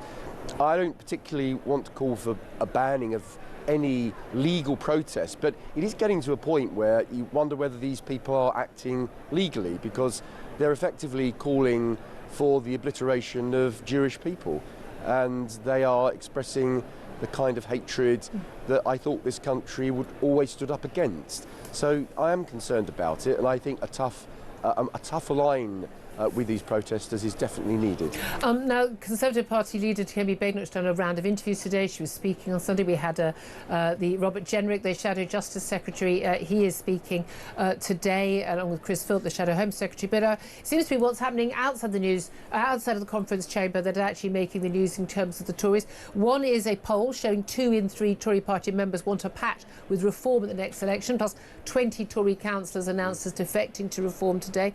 But also Robert Jenrick, I say the Shadow Justice Secretary, and his comments recorded, sent to The Guardian, I would have thought, probably by Robert Jenrick, if he has any sense, about walking through Handsworth Ward in Birmingham and saying he'd not seen another white face, and criticising the lack of integration. Is this a bid by your Shadow Justice Secretary to appeal to many of those people who would otherwise defect to reform? So I agreed with everything Robert said. I listened to the full statement that he made on that recording, and frankly, if you listen to the whole thing, it's perfectly reasonable. I agree with every word he said as well. Immigration, I thought you would. The fact is, immigration only works if those who are coming to this country integrate into our society, become British and accept our laws, our values and our customs and traditions. If you don't do that, and if you live in almost ghettos, I think that's very divisive, and I don't think that's the way we do things in Britain. So what Robert has highlighted is what the vast majority of people are thinking in this country. Now, do you want me to address the other issues you made about reform and having a pact? Because I've actually spoken about this myself this week. You said earlier that 2/3 of Conservative Party members, was it? Yes. That wanted a pact with reform. Some 600 polled. So I'm one of those 2/3. I 100% believe that this country is too precious to risk handing this over to another 5 years of left-wing socialist government, maybe propped up by Liberals, SNP, Plaid Cymru, Jeremy Corbyn's lot. Frankly, that's too much of a risk. I'm in politics because I love my country, and the Conservative Party has always, I believed, been the party of the nation and put this country first. So we have to do it again. So this time, we may not be able to govern on our own, funnily enough. After 14 years and 5 prime ministers, people have rather had enough of us, and they voted us out last year and are still angry. They haven't forgiven us for the failures of those last 14 years. So surely it's in Britain's interests to work together with other like-minded parties. And if it means working with Nigel, who's a good man, let's work with him, let's work with Reform.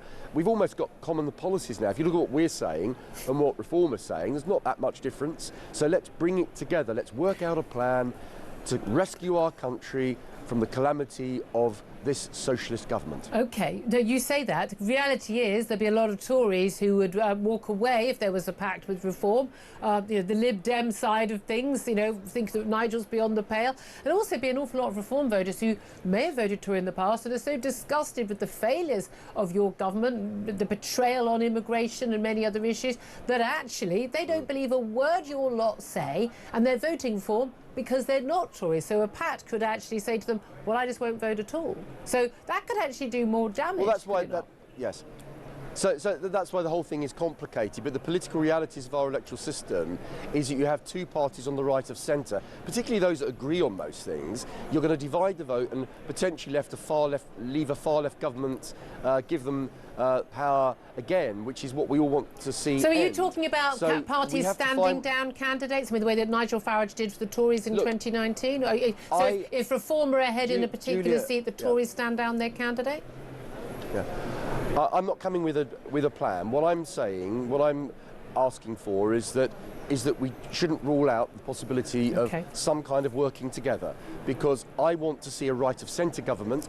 I think our country's too precious to have this divide on the right which delivers a far left government which is doing so much damage to our country. OK, and are you thinking of defecting? I'm sure I've asked you before, but word is you're on defection watch. Oh, am I? OK. So I think, as I've said already many times, I think it's not about me.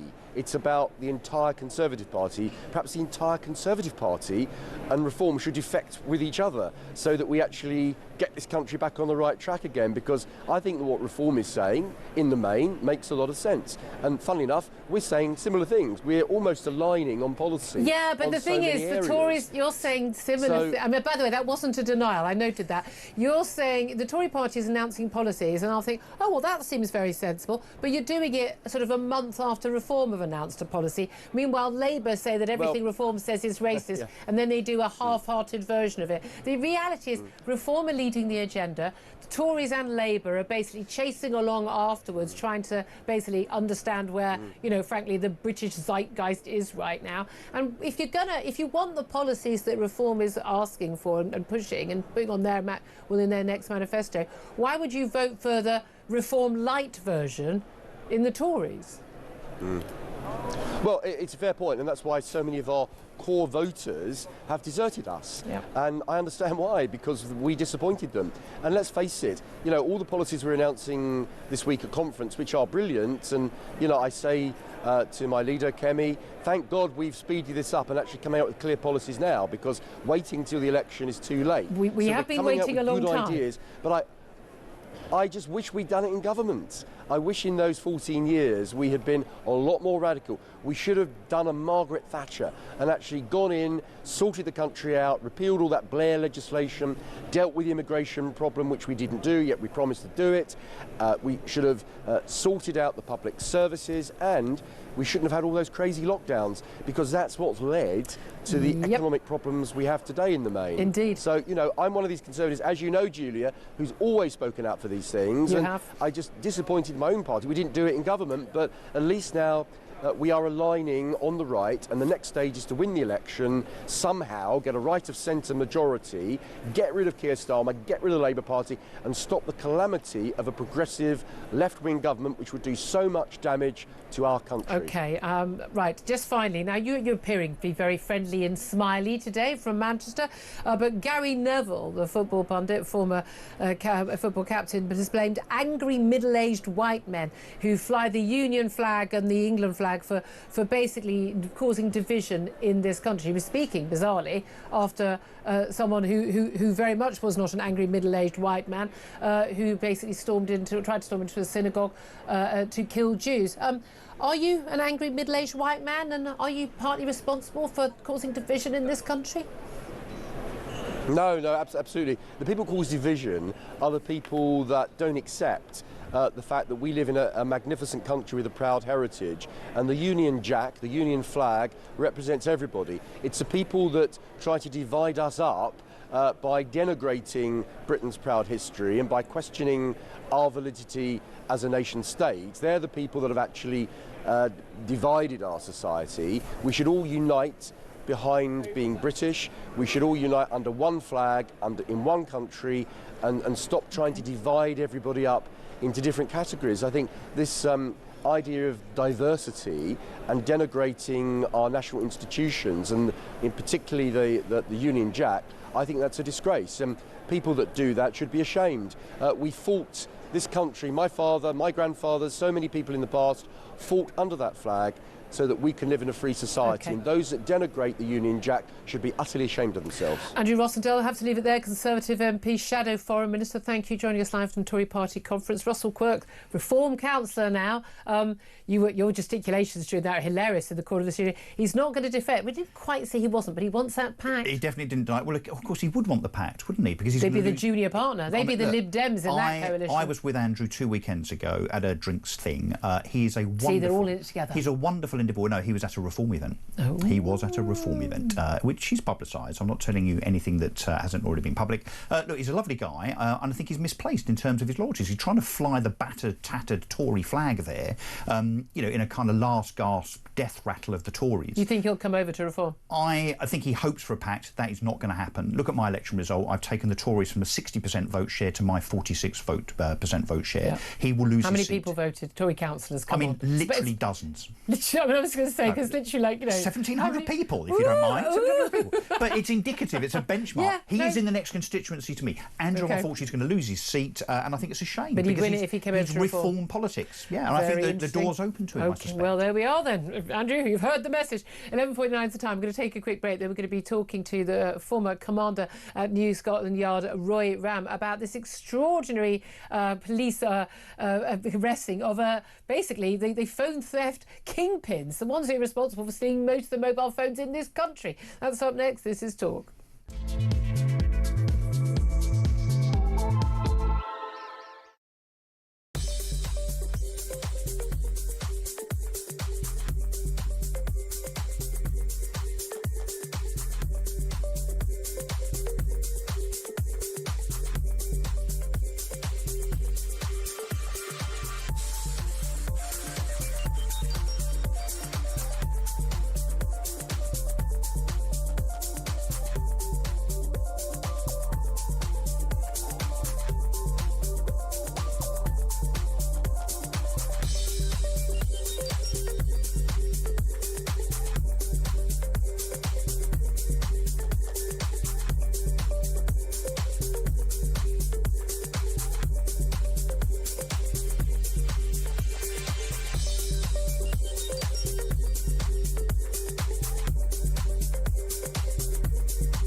Says, when Labour loses on the bar of the chocolate, when Labour loses, Britain loses.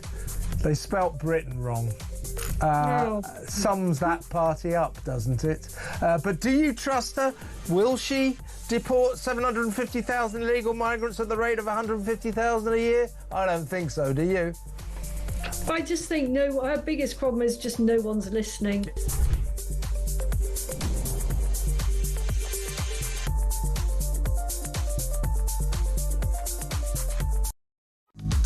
the UK. On DAB+, on your smart speaker, on your smart TV, and on your side. This is Talk. This is indeed Talk, the home of common sense. For me, Julia Hartley-Brewer, Russell Quirk still with me as well. 11:53 is the time. Let's talk to Roy Ram now. He's former commander of Specialist Operations at New Scotland Yard. A very good morning to you, Roy. Hello, Julia. Thank you very much indeed for joining us. Now, it's the most extraordinary story that has broken overnight, and this is a gang responsible, we believe, for exporting almost half of the mobile phones stolen on Britain Street has been dismantled in a sting operation. Roughly 300 officers smashed into 28 homes across London in the dead of the night to arrest pickpockets, robbers and others. And we are looking at 2 Afghan gang leaders thought to be responsible for shipping 40,000 stolen devices to China and Hong Kong, and basically being responsible for the majority of the huge phone theft epidemic we've seen not just across Britain but particularly in London. This is an extraordinary police operation, isn't it? Yeah, it is. And you know, at a time when the police are very much on the back foot, I think it's time to congratulate them. It is an extraordinary operation because it's got beneath the street crime, it's got beneath and beyond just these thugs on bikes stealing the phones, which is extremely dangerous, really harms people, but gets to the back of it and sees how much organised crime there is, and how how criminals have forged international links. These were all destined for Hong Kong, and as I understand it, they're making like £4,000 per phone because they are not constrained by the Chinese censorship. So they're extremely valuable. Yeah. But the network that this is broken into, but by actually stepping back, taking intelligence-driven policing, is really to be applauded. Yes, it will make our streets a great deal safer, but it also disrupts really serious organised crime, and that money will flow back into other crime. Well, absolutely. I mean, it is extraordinary that we have seen since 2020 almost tripling of the number of phones stolen in London, and 3/4 of all phones stolen in the UK are now taken in London. They're largely iPhones, and I know lots of people just don't get their phone out on the street because they're so fearful. I mean, our Mike Graham had his phone stolen from him in the street, and a copper walked by who's had his phone stolen. And there's been a massive increase in this. And this is, you say, because there is this big demand. It's not just, oh, great, we can unlock the phone, pass it on to someone else. These are, it would appear, shipped abroad on an industrial scale. Yeah, absolutely. I mean, I thought it was very interesting that the case was kind of begun by an iPhone loser tracking their own phone to Heathrow, and the police then finding, I think it was nearly 900 phones in a single package, and from there developing the inquiry to such a degree that you know what we're seeing now is an extremely successful police operation, and it will contribute to safety in places like Oxford Street, and we have to protect that. I mean, you know. It's important. When tourists think, oh, I don't want to go somewhere where there's going to be a load of phone snatchers, which there are, then people are going to be concerned about that. A lot of people watching and listening to this, though, will be very frustrated, though, that when they reported their phone stolen to the police did nothing. Again and again, I've seen reports of people saying, I've got a tracker on my phone, I've tracked my phone, it's in this house, and the police go, nothing we can do about it. The reality is they don't take enough action, and this wouldn't have been able to happen on such a scale if the police had acted sooner. Yeah, look, you're absolutely right. And when I speak to senior police officers still, and their frustration is just resource. That's rubbish. No, that's nonsense. Hang on. We're looking at the number of officers who are being abstracted to deal with demonstrations. Okay. We're looking at a potential of 2,000 of the Met losing 2,000 officers and closing police stations to make a budget. You can't do everything all of the time. And you know, what's happened here has got to the heart of organised crime. And I think, you know, I'd love to see every one of these thugs brought into a police station. The men aren't there.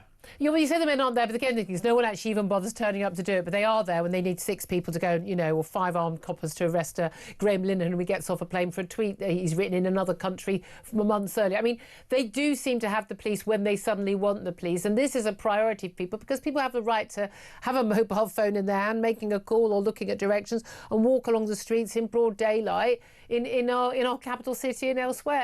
And I've always said it was like my bag theft, you know, still not appeared in caught, they don't know where he is and can't be bothered to find him.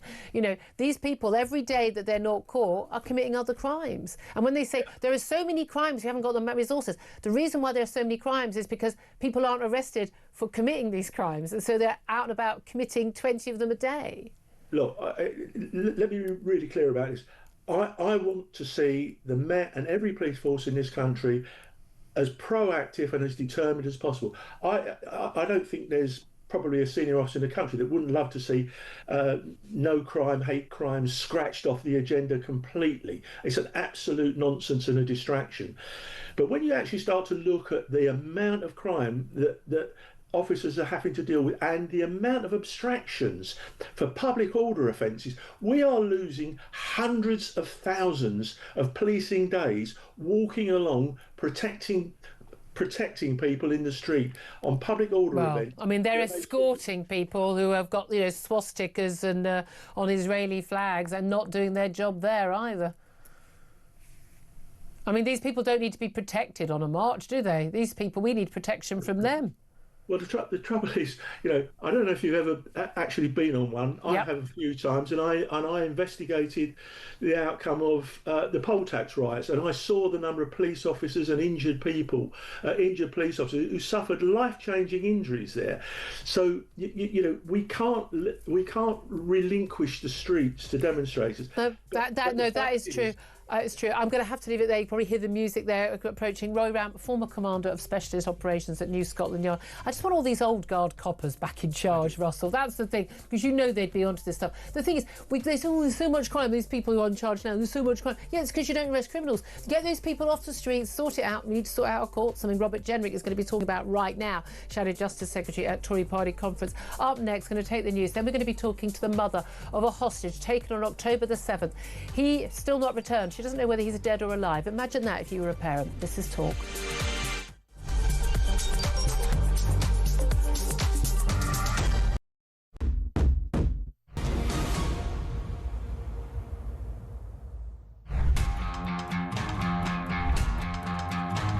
A very good morning to you, by the way. Morning, Glory, with me, Mike Graham.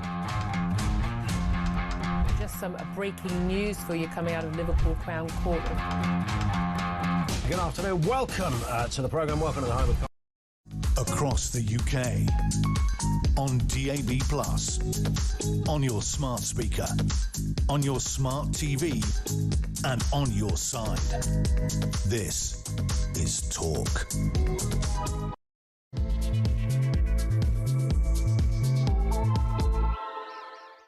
Good afternoon. Welcome back to the show. This is Talk. We are the home of common sense, and whether you're listening on DAB+ radio, on your smart speaker, watching on YouTube or on your connected device, I so appreciate your company. I'm Julia Hartley-Brewer. I'm with you live until 1 o'clock. Don't forget, if you do miss anything from the show, you can go to my YouTube page, The Julia Hartley-Brewer Show, hit subscribe, and you never have to miss a thing. Coming up in this hour, today marks 2 years since the October 7th attacks, when Hamas terrorists killed some 1,200 Israelis and others and took 251 other people hostages. 2 years on, 48 people remain in captivity, with only around 20 believed to still be alive. In just a couple of moments, we're going to be talking to Heret Nimrodi, whose son Tamir was taken hostage on October the 7th. He remains in captivity, and they do not know yet whether he is alive or dead. Meanwhile, in the UK today, just days after the Manchester synagogue terrorist attack, on the day that we are marking 2 years since the most horrific massacre of Jews since the Holocaust, pro-Palestine hate rallies are going to go ahead, including on university campuses, despite the Prime Minister urging students to stay away from what he's called the un-British demonstrations. Meanwhile, parents could face a £120 fine if their children are repeatedly late to a school in Wales. Penyagon Community Primary School in Torfen, I'm mispronouncing virtually every word there, introduced the penalty following ongoing issues with pupils arriving late or missing school entirely. Shouldn't every school follow suit with that. We're going to talk about all of that. Joining me for the show, throughout the show today, I'm delighted to say, is regular here, you know him well here at Talk TV, now a Reform councillor, Russell Quirk. A very good afternoon to you. I put my money where my mouth is. Yeah, no, absolutely. All credit to you. All credit to you. You know, I've just never been able to find a party I agree with an awful lot of what Reform is doing. Big friends with Nigel Farage and Richard Dyson, but I've just never found a political party I could fully toe the line with. And when I do, then I will. Look, we talked about a lot of things, talked about policies, we talked about these protests. I don't know what people are protesting. These protests are not... Anti-Semitic celebrations. Anti-Semitic protests. Well, again, October the 7th was the day of the massacre of people in Israel and taking of hostages. And yet the first protest, supposedly pro-Palestine, supposedly about those poor people in Gaza, the innocent civilians in Gaza, they asked for that protest on the afternoon of October the 7th, 2023, before there was a single IDF soldiers, steel toe cap in Gaza. Days before there were Israeli soldiers on the streets of Gaza. It is absolutely extraordinary to me that these people are so shameless, and yet they're doing it again today. We've seen a woman cutting the yellow ribbons there for the hostages in North London. We've got NHS doctors who are blatantly posting outrageous anti-Semitic things and getting away with it and not being disciplined. We've got universities where the expression of hatred of Jews, of Israel, is off the scale, intimidating Jewish students. I know personally Jewish girls who have chosen not to apply to certain universities because they've been told by the Jewish friends already at these universities, this is not a safe place to be. This has happened in our country as well. What do you think the lessons are that we should learn today about what's happened in our country since October the 7th? Well, first of all, unfortunately, I'm not for banning these protests. I think that is a slippery slope, which I suspect we're already halfway down. So, but I do think the police should enact and come down on any criminality, particularly anti-Semitism, racism, and so on. But I think that these people that are protesting should just be honest enough with us to say what they are. They should have placards that don't say, I'm pro-Palestine or even Palestine Action. Just say, I hate Jews. I want all Jews dead. Just be honest. Don't be cowards. And then we know, if you're going to say it, say it. Yeah. Because we know what you mean. We know what you mean, exactly. Russell Quirk, thank you very much. Right, well, as you'll know, if you're a regular listener, watcher, I recently went to Israel and I went to the scene of many of the places where people were butchered, raped, massacred. Extraordinary places to be. Still haunts me. I have to say, one of the most emotional trips I've ever done in my life. I went to a kibbutz, the New Orleans kibbutz, where so many families were torn apart, were burnt alive, butchered, hostages were taken. I went to the Nova Festival site where people were butchered and taken as hostages. And I also went to Hostage Square to meet many of the families of those who had been killed or in captivity or were still being held captive or had been released. And it was extraordinary. And I think anyone who's actually done any of those things would understand why I have the point of view I have on this issue. But let's talk now to somebody who is living this every single day without a choice. And she is Hirut Nimrodi. She's the mother of Tamir Nimrodi, who was taken hostage 2 years ago today at the age of 18, and she doesn't know yet whether he is dead or alive. Hirut, thank you so much for joining us today. Thank you, Julia, for having me. I can't tell you how much I appreciate you telling your story, and I know that you, like many of the other families and those I met in Hostage Square in Tel Aviv last month, tell their stories again and again, because people need to hear the stories. And I have to say, it doesn't matter how many different stories I hear and people on my show or I read the accounts of people who've been freed or family members, it still chills me to the core. And I suppose, especially I think for a lot of us as parents, I've got an 18-year-old who's just gone off to university. The idea that I woke every day not knowing whether she was dead or alive, and that if she was alive, she was being tortured or beaten or starved, as we know is happening to other hostages held in those tunnels in Gaza. I don't know how I would cope every day. I have no idea how I could deal with that. Tell us first of all, what is that like as a mum to wake up every day knowing that? I can tell you, first of all, as a mom, to wake up to October 7th, where I get a message from my son asking me if I was okay. I'm living closer to Tel Aviv than to the Gaza Strip. And I'm asking him what is going on, and he's telling me there are rockets everywhere, and it's nonstop. And I'm asking him what is going to be next. He's telling me I will probably be home soon. He's an IDF soldier, but he's a non-combat soldier. And usually, unfortunately, we are used to this kind of events where Hamas is launching rockets in Israel. And usually they are sending them back home. And the non-combat, obviously, he was an education officer. He was 18-year-old. I mean, technically an adult, still a kid. Yes, still a kid. He was actually part of COGAT, which deals with humanitarian issues of the Palestinians in Gaza. They used to take sick Palestinians into hospitals in Israel and give them license to work in Israel and bring goods in and out of the region. So he was really all pro coexisting. And this is what happened to him. He was one of the first hostages. He was taken at around 7 a.m. He was already kidnapped. And you know what happened to him because it was on video. Yeah, we had no idea at the time, but around 4 o'clock that afternoon, we understood that this is something different, unusual going on in the south, and the video started to pouring in. And I remember my little girl, she was 14 at the time, screaming that she's seeing her brother being abducted over the Instagram. And then she came to me with this video where I saw Tamir in his pajamas. He was barefoot. He didn't have his glasses on. Hamas terrorists were all around him, beating him up. As a mother, to see your son in this position, and you can't do anything to help him. All you can see is the fear in his eyes. The camera was so close to his face that you can see that his mouth was so dry, that he was terrified. And a few minutes later, we saw the end of this video where we saw him being dragged over his friend's dead body through the border into a jeep.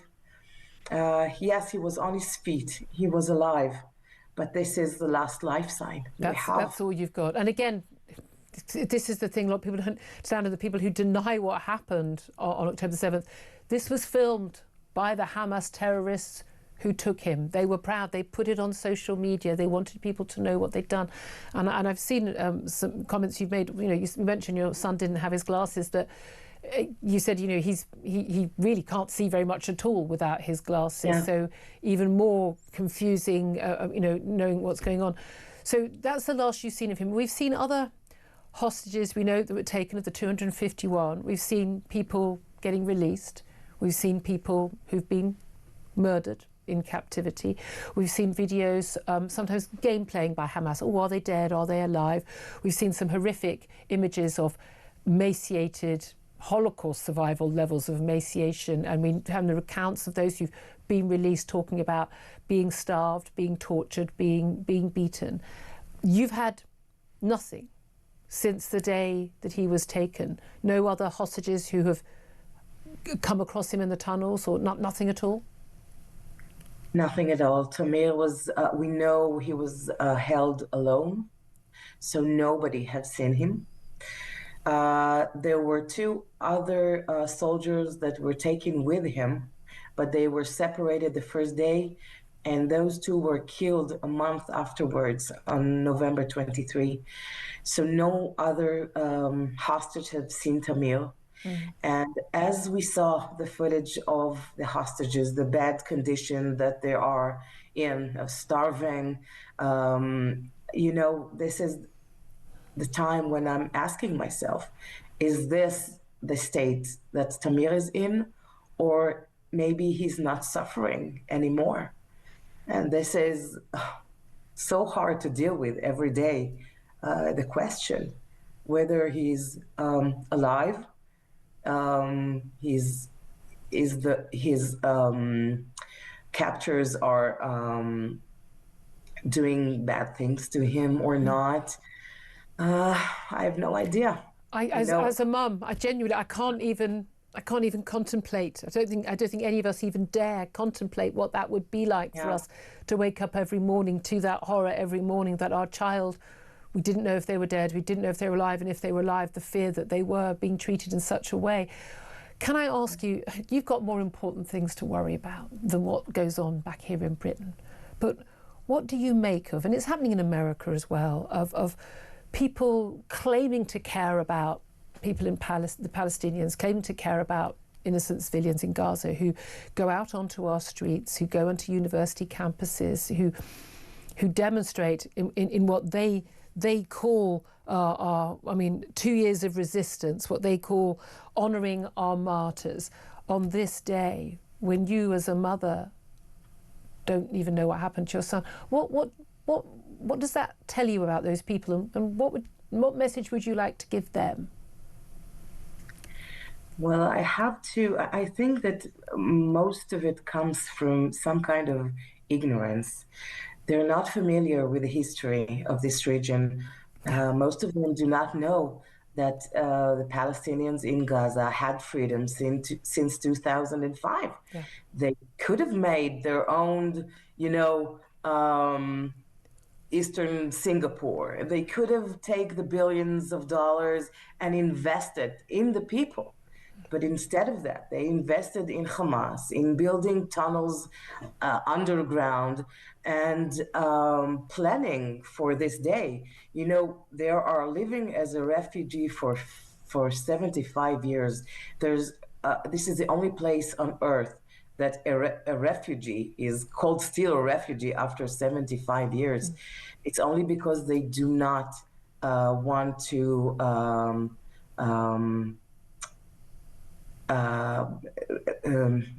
I forgot the word, but to believe in Israel or to recognize Israel as a sovereign state, and they want to conquer it. The reason I want people to understand that Hamas did not launch this attack on Israel because he wanted a two-state solution. No. He wanted a one-state solution. And, my son is the testimony for coexistence, for somebody who really believed that we can coexist together. And he fought for that. And that is why he was on the border that morning, helping the Palestinians in Gaza, because Hamas did not take good care of them. Yeah, and that's what's so difficult. What did you make of our Prime Minister Keir Starmer, along with the Canadian Prime Minister, the President of France and others, who chose to give legal recognition to a Palestinian state without any demand that Hamas first release the hostages, both dead and alive? What do you make of that decision? It was very heartbreaking to see that, because you are rewarding Hamas. If Hamas leaders are saying thank you, then something is wrong here. You give them more strength by doing that, and you're not helping to solve this situation. The way to solve it is to make sure that another entity will enter this region and change everything, from education to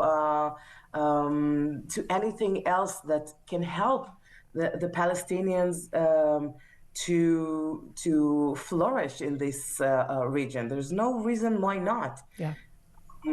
We want this also. We want to feel free, to feel safe.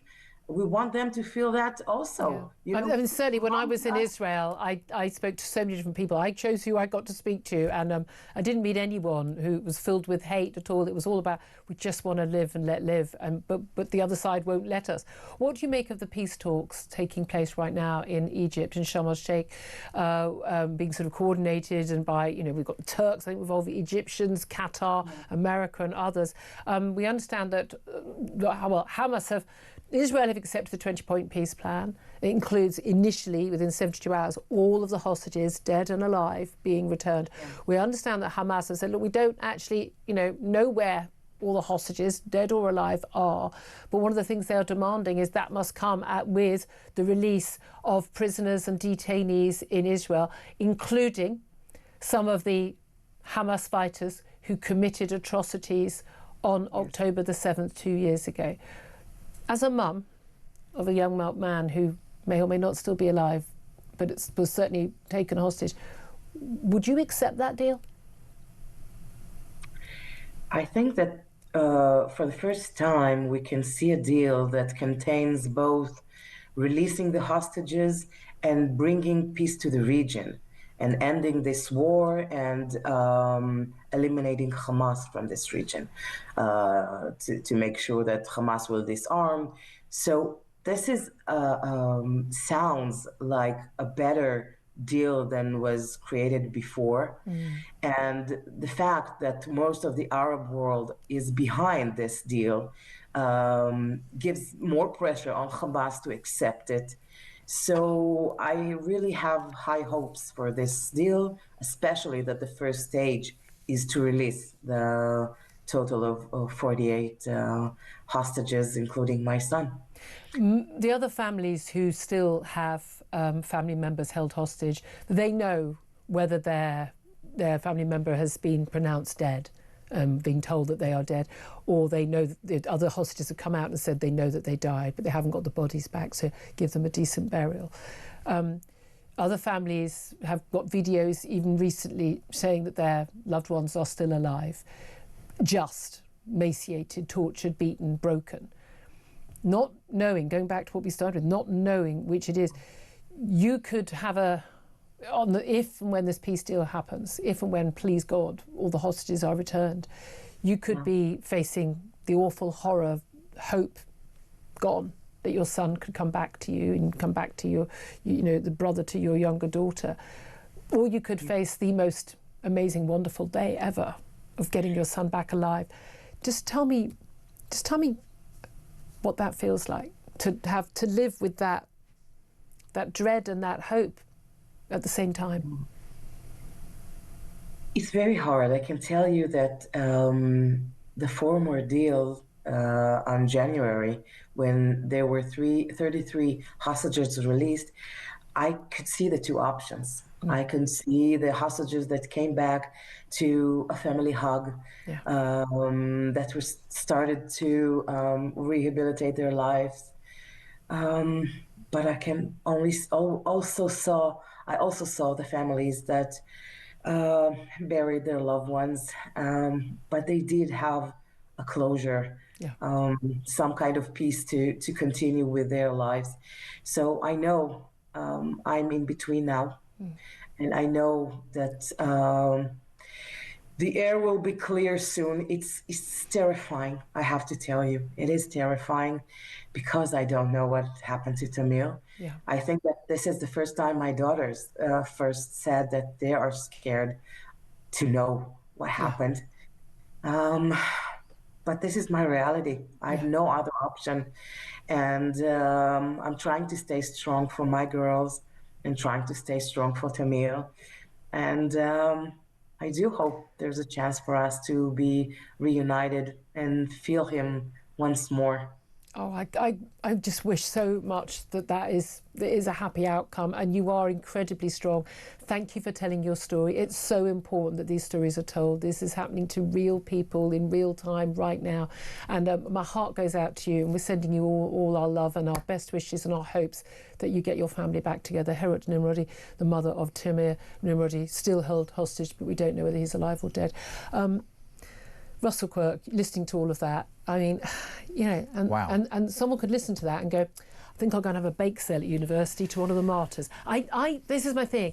I cannot believe that if we could put every single one of these people going out on these streets, going to these stupid protests at universities, if they went and did the trip I'd done, if they went to the Nova Music Festival site and could see the number of young, beautiful people the same age as them who'd been slaughtered, if they could speak, as I've done, to so many of the family members, to talk to a mum like Herut about their children being taken, I like to think that they would understand why they're wrong. But do you think they would? I don't know where Herut's strength comes from. Neither do I. blows me away. Yeah, I mean, talk about brave, crikey. Look, we're both parents. I mean, yeah, well, and that's the thing. Don't you think you feel it more when you're a parent? I think most of our audience, if you're a parent, that moment when you become a parent the first time, you go, wow, I feel this. But what about the humility that she's just shown, particularly, and the contrition? She's effectively saying, look, if there's a wider peace benefit here, I'm kind of okay with the people that potentially may have killed her son being released from prison. I mean, wow. It is mind-blowing, isn't it? Your reaction to that, your thoughts on all of the stories today, give us a call. 0344 499 1000. Wearing my yellow pin, wearing my yellow ribbon. This is how you commemorate this day. You don't go on a protest for the people who took Herod's son. You just don't, because otherwise you're just telling us the person you are, and the person you are is really not very nice. This is Talk.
Says, when Labour loses on the bar of the chocolate, when Labour loses, Britain loses. They spelt Britain wrong. Sums that party up, doesn't it? But do you trust her? Will she deport 750,000 illegal migrants at the rate of 150,000 a year? I don't think so, do you? I just think our biggest problem is just no one's listening.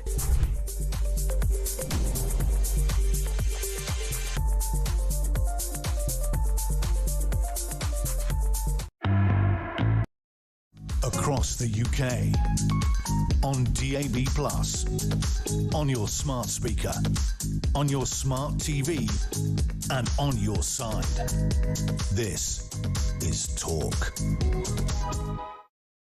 This is Talk, the home of common sense, for me, Julia Hartley-Brewer. Just to let you know, from Tory Party conference, Robert Jenrick, the Shadow Justice Secretary, he's put on a judge's wig, or taken a judge's wig out at a party conference, got it out from box. He's a showman. He's a showman, is Robert Jenrick, and has talked about how we have got a problem and how judges in our legal system, says they wear a wig, they respect and revere it, and that's why in turn our legal system is respected and revered all around the world. But we've got a problem, and and basically said that, you know, we've got a massive issue with political bias in our judiciary. And I think Robert Russell Quirk joining me, Reform Councillor, that it's undoubtedly the case, whether it's the tribunals, whether it's some of the pronouncements on, whether it's about free speech, whether it's about other things. I mean, you'd always want a jury. So you'd always go for a jury. The British people are sensible. Juries rarely get things wrong. Not always, but they rarely get things wrong.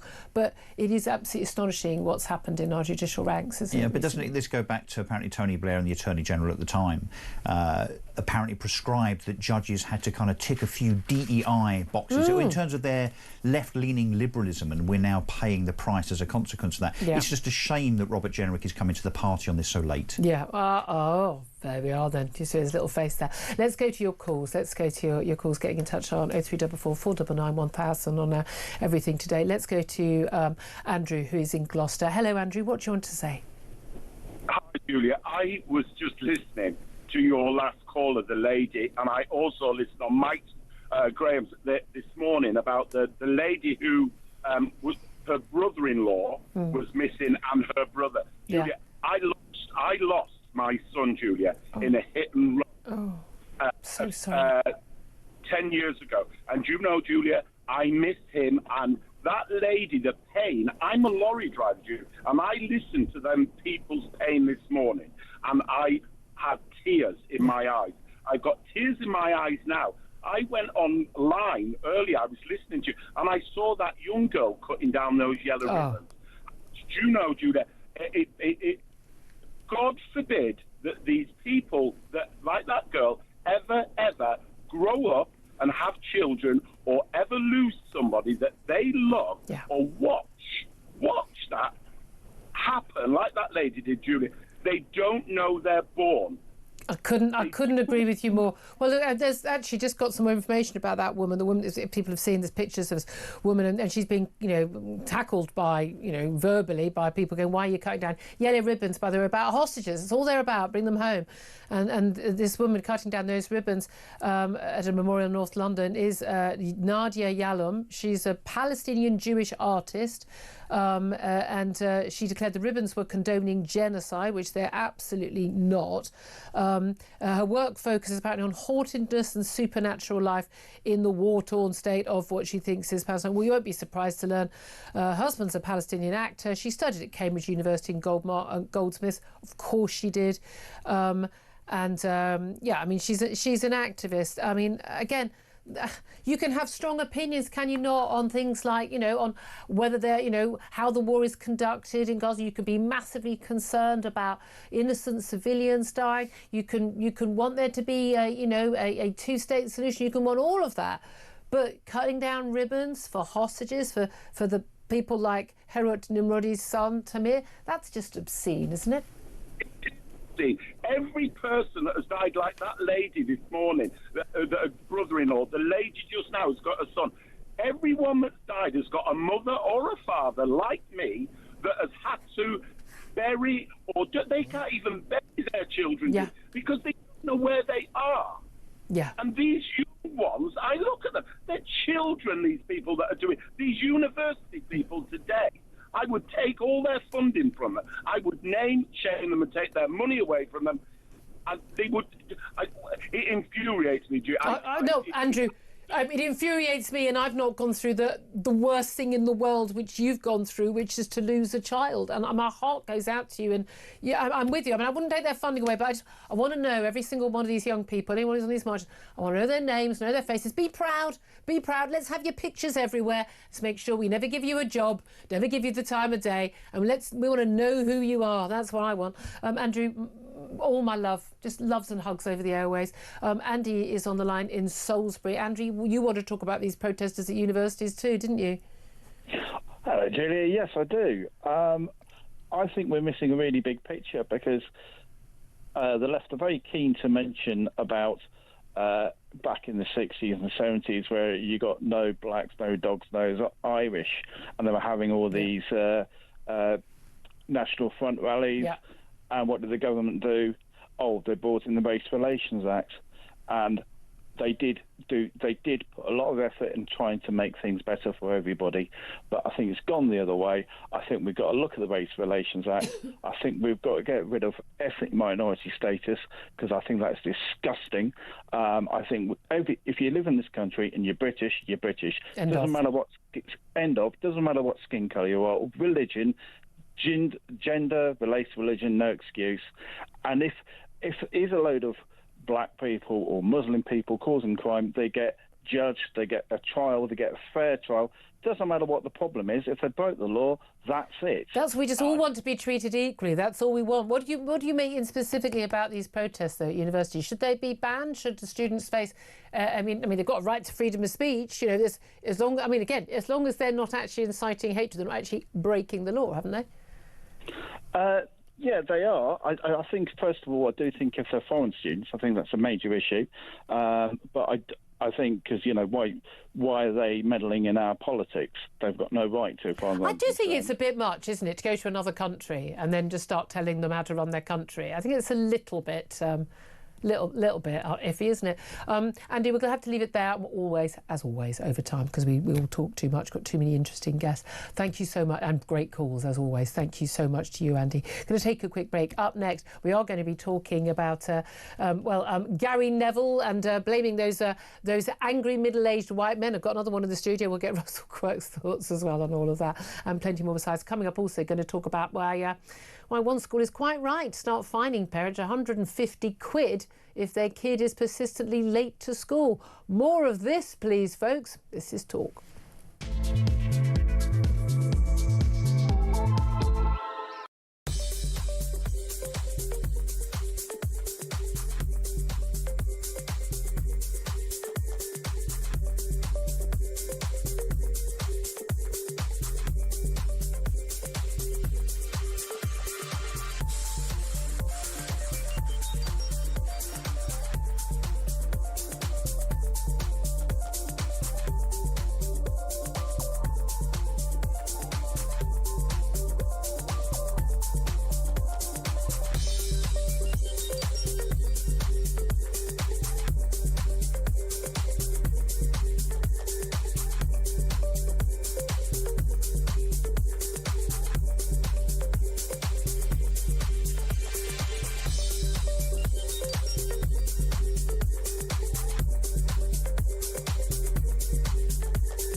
Across the UK, on DAB+, on your smart speaker, on your smart TV, and on your side.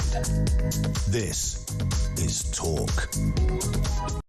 Good afternoon to you. 12:37 is the time. This is Talk, the home of common sense. I don't know about you lot. After you've spoken to that mum, yeah, everything's kind of in perspective now, isn't it? You know, I mean, I've got an 18-year-old. The idea I didn't know if my 18-year-old was being tortured and starved in a tunnel or was dead. I mean, whoa, those are my two choices right now. I mean, she's gone off to uni. I'd have to walk past her empty bed. That's bad enough when you've got an only child. But I mean, it kind of puts everything in perspective. Some silly, stupid inane, ignorant students doing their stupid demos. Oh, just do one, the lot of you. I'm so fed up. And also, Gary Neville, you, along with the other Gary Lineker, you can do one as well. He's blamed angry, middle-aged white men flying their Union flags, flying their England flags for dividing this nation. No, I'm pretty sure they're not the problem. I think they're probably part of the solution, Gary. But let's talk about this with Rafe Haidel-Manku, who joins us now. He's a senior fellow at the New Cultural Forum and an all-round very sensible fellow. Very, very good afternoon to you, Rafe. Great to be with you as always, Julia. Thank you for joining us. I so appreciate you taking your time. Gary Neville, I mean, I just thought he was kind of an angry middle-aged white man himself, but I don't know why he thought that it was sensible to do a video in the wake of the Manchester synagogue attack in which 2 people died and 3 people in hospital, and caused terror to the Jewish community and brought shame, I think, on our country. That he thought, I know who's the problem, who's to blame for division in this country. It's people putting up Union and England flags. Why would anyone think that, Rafe? Yeah, I mean, he seems to be competing with Lineker for the title of most obnoxious Gary at the moment. It's deeply insensitive to say it when he said it. It's deeply offensive also to the Jewish community to say that they are intimidated by seeing the Union flag. He mentioned that there were Union flags close to the Jewish community. How outrageous! During the pro-Israeli or the Jewish marches through London, you saw the Union flag and the Israeli flag side by side, something you didn't see in the Palestinian marches. I was in Belfast last year, and if you go to the Republican areas, you see the Irish flag flying alongside the Palestinian flag. If you go to the Loyalist areas, the Union flag flies alongside the Israeli flag. Yeah. We need to understand precisely where loyalties lie here. We know where the problems lie. You know, almost every one of the most major terrorist attacks in this country have been committed by the children of asylum seekers who've come here from war-torn Islamic countries. So you can look at Southport, you can look at Manchester Arena, Manchester Synagogue, London Bridge, Manchester Arena. It's extraordinary. Across the board, not almost all of the attacks in this country are committed by people, Islamist extremists. Almost all the people on the watch list are Islamist extremists, and almost all of those committed attacks are the children of or themselves migrants from particular countries where we've imported this terrible fascist ideology. I mean, do you think people are finally waking up to that? Look, I don't think. If not Gary Neville. I don't think they understand quite how serious this is. You know, there are at least 45,000 people on the MI5 terror watch list, probably closer to 50,000 now. Between 80 and 90% of them are Islamists. To put that in context, today's October the 7th. We have more people on our terror watch list than the size of Hamas on October the 7th when they launched their offensive against Israel. It's a larger number than the size of the ISIS army in Iraq when they launched their offensive in 2014. There are 4.5 million Muslims here. Look, the majority of them are well adjusted, and that's to be celebrated, and they're integrated. But 1 in every 100 Muslims in this country is on the terror watch list. And polling shows that one in 100 Muslims is on the terror watch list.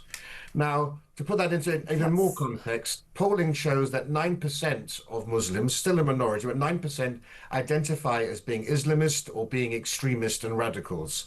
9% is around 350,000 to 400,000 people. Yeah. So when people try to dismiss all of these terror attacks as being, oh, it's only a fringe minority of the population, it's not a fringe minority, maybe a minority, but these are sizable numbers of people we're talking about. And with the Muslim population planning to essentially, demographers believe they'll possibly double or more in the next 25 years, you're going to get to a point where actually the size of the terror watch list will be larger than the size of the full-time British Army. It's already half the size of the full-time British Army. And if you look at the number of people who claim to be jihadis, it's larger than the size of the American Army. Yeah. These are real discussions which we're not having in this country. We have a government that won't even use the word Islamist when referring to the Manchester synagogue attackers. You have people like Gary Neville trying to deflect blame onto decent white British patriotic people in a snobbish attack on the white working class. There is a real issue in this country. The government has agreed to increase defence spending from between 2.5% to 5%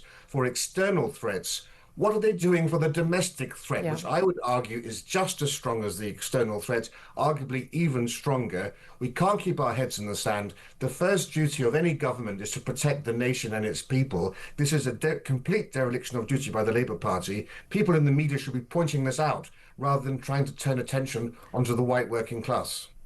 I mean, every single word, Rafe, speaking sense. I'm sure people are cheering at the radio and at the computer screens right now. But this is the thing. I'm sure at this point I have to say, oh, no, it sounds terribly racist and bigoted and Islamophobic, Rafe. But you're just saying facts, and these are the facts. And again, is it not a good idea that we acknowledge and accept some facts? And again, polling again and again, telling us what a lot of particularly young Muslims, particularly young second-generation Muslims in this country believe. But also, by the way, we've got an awful lot of white, British, young sort of left-wingers who absolutely have signed up to this mad ideology as well and are supporting it, and consider the people who follow this ideology, not the religion, the political ideology, as victims in some way who need to have protests for themselves. And on a day like this, on October the 7th, when we're marking the 2nd anniversary of this massacre. Do you think we have, because I like to think we have now passed a turning point. I've been talking about this stuff since about 2000. I was well aware of we want to talk about integration, issues like that as well in a few moments with you as well. Well aware of it from working on a local paper in the East End of London, way back in the 90s. Do you think that there has been a turning point in this country where shouting racist and bigot and Islamophobe and fascist at people who point out A, facts, and B, uncomfortable truths about our society and the lack of integration and the threat to mainstream society, that actually that no longer works anymore, and people are insisting that this is dealt with and that they don't want to look back in anger when there's a terrorist threat. They don't think it's acceptable that we deal with attacks on a Jewish synagogue with more security for synagogues, or attacks on a bridge, more bollards on bridges, and an attack in an airport. Oh, now we can't carry water or our laptop or whatever it is, or have to take our shoes off for security at an airport. That actually we want the root problem dealt with and possibly removed, rather than we all just learn to live with it. Yes. Have you noticed also that the political class have stopped saying that diversity is our greatest strength? No, not Labour, they're still saying it. You couldn't go through a month without a mayor or police commissioner saying that. But of course, the people can see right through it now. They know what's going on. And I think Southport also was a key pivotal moment where you had the Prime Minister calling people criminals before they were even arrested or charged or convicted, calling them far-right thugs. And they saw elderly pensioners, they saw old ladies and aunties in those protests. The British people for too long were afraid of speaking up in defence of their country, in defence of their identity, for fear of being called far-right, for fear of being called racist. But now those words are meaningless and they're not standing for it anymore. The British people have been abandoned by the political class, abandoned by the media class, abandoned by leaders like Gary Neville and others, and they've taken it upon themselves now to stand up for themselves. That's why you're seeing flags being flown, for example. They're not being flown in some sort of act of bombastic jingoism. They're being flown almost as a sign of distress. I was going to say desperation. We're still here. Can I very quickly play you a clip of what Robert Jenrick had to say? This was a recording which I think the Guardian think is a gotcha. I'm pretty sure he probably gave it to the Guardian himself about a visit to a Birmingham ward of Handsworth earlier this month. In Birmingham the other day to do a video on litter, and it was absolutely appalling. It's as close as I've come to a slum in this country. But the other thing that I noticed there was that it was one of the worst integrated places that I've ever been to.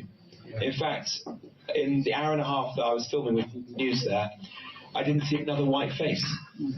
And that's not the kind of country I want to live in. I want to live in a country where people are properly integrated. It's not about the colour of your skin or your faith. Of course it isn't. But I want people to be living alongside each other, not parallel lives. That's not the right way we want to live as a country. Rafe Heidelmenku, did Robert Jenrick say anything wrong there? Spot on, and bravo to him for saying it. And I hope he did actually leak that to The Guardian himself. Look, we know from all the evidence that these segregated communities, Muslims who live in those communities, are more than twice as likely to be extremist.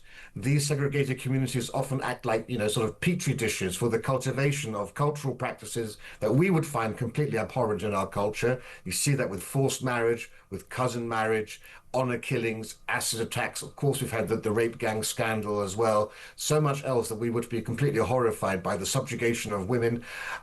We also know from books like Ed Hussein, who wrote the book Among the Mosques, that white men aren't welcome in certain areas in these segregated communities. That's why also you're not seeing white faces, because white people are scared to go. We also know from other studies that police often have to contact community leaders to arrange a time when they can visit these communities. Basically, we're creating Muslim settlements here, which are often led by Muslim clans from their homeland countries. Who are with self-appointed leaders.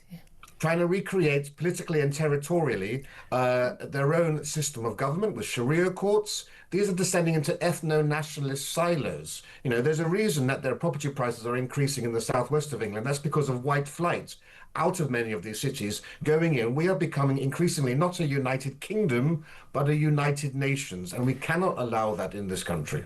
Really appreciate you joining us for that. Very hard-hitting words. Rafe Hadel-Mancu, Senior Fellow at the New Culture Forum. Just a brief response from Russell Quirk, listening to that. He's a Reform councillor. God, he's good, isn't he? Isn't he? He's spot on. Nailed it. I'm sorry, but we need people to be saying this stuff. And these facts are really uncomfortable. But isn't it time that we debated facts? And then try and provide a solution to the problems that relate to those facts? I'm just going to pretend I'm working at the BBC and just look shocked and horrified and call everyone a racist. Yes. 12:49 is the time. Up next, going to talk about whether or not parents should be fined up to £120 at one primary school in Wales if they bring their children to school late every day. I'm all for it. Do you agree? We'll talk to a head teacher to find out what she thinks up next. This is Talk.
It says, when Labour loses on the bar of the chocolate, when Labour loses, Britty Ann loses.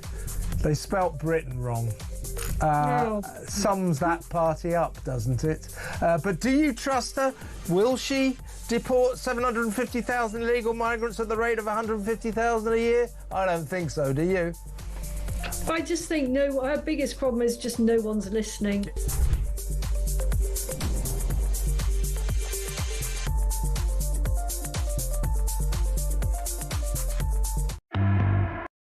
Across the UK, on DAB+, on your smart speaker, on your smart TV, and on your side. This is Talk. This is Talk, the Home of Common Sense with me, Julia Hartley-Brewer. I'm beginning a little bit wary now because I'm about to talk to a head teacher and I'm late to talk to her and I'm feeling a little bit guilty. But I want to talk about whether or not I'd get a £120 fine because a school in Wales, this is a Pennygarn Community School in Torfaen, has basically said, well, parents will soon be slapped with £120 fines if their children are persistently late or simply don't attend school. In a letter sent out to parents, the school's head, Lindsay Smith, said, attendance could be in the form of a student not arriving at school or showing up late, but fixed notices will be sent out. They'll be halved if you pay within 28 days, and said that obviously parents could be prosecuted through the courts if they refuse to pay it. But she needs kids to turn up and turn up on time. What's not to like about this? Well, let's talk about this with the head teacher of LVS Ascot. It's a private school, and Ascot called Christine Cunniff. Very, very good morning. Sorry, good afternoon to you, Christine. Good afternoon. Thank you for joining us. Now, I have to say, I find it extraordinary how many parents bring their kids to school late. And I mean even a minute late, an hour late, a minute late. Sorry, school says the time. We'd all be furious if the teacher was late. That's the time you have to turn up. My view is you turn up 5 minutes beforehand, not complicated. I'm all in favour of these fines every single time. Why not? Absolutely, I'm in favour of it too. I mean, it's just totally disrespectful to be late to anything. And OK, there are times when, you know, for one reason or the other, good reason, all of us might be late to something. But that should be a one-off. It is not only disrespectful, it's disruptive to other children in the class. Exactly. And you know, we've got limited time. For every hour lost in education, you never get that back. And that's the thing. I think lots of parents say, what's it got to do with you? Well, because the teacher couldn't start the lesson teaching long division because not all the kids were there and they're still having to settle them in. And the kids who were away for a day and missed a day, oh, good, we've got a cheap flight to Florida. Well, how lovely. But then, well, the teachers can't do any big new start to new subjects on that day, or they have to catch them up. Every time a child is late or misses a day at school, unless it's for illness or a major disaster, that does impact every other child in the school. Parents should be more angry with other parents who do this. 100%. And I think parents have got to understand that it's the law. Your children have to go to school. What more can you say? And, you know, and it is hugely disruptive. And I totally support these fines. Yeah, and if you look at exam results, for example, oh, yeah, you know, children that have the lower grades who fail to get GCSE maths or English, both of them at grade 4, are the ones that have got about an 8.8% persistent absence. You know, the ones that are in school 5% of the time will get those upper grades. I mean, it's scientific, it's proven. You know, we need to wake up, because also when we're in the workplace, employers won't tolerate that. I was just going to say, we wonder why we've got all these young people who think you don't have to turn up on a Monday because it's raining, or they've got a bit of a sniffle, or they just don't feel like it, they don't turn up to school, because that's the message their parents have sent to them, you know, that's okay, it's an option. This is the bit I don't understand. Part of a parent's job is to instill that, you know, going to school is basically your job, and we turn up on time, it's respectful, and it's for your future. I find it utterly befuddling that any parent thinks any different. But do you think the fines will make a difference?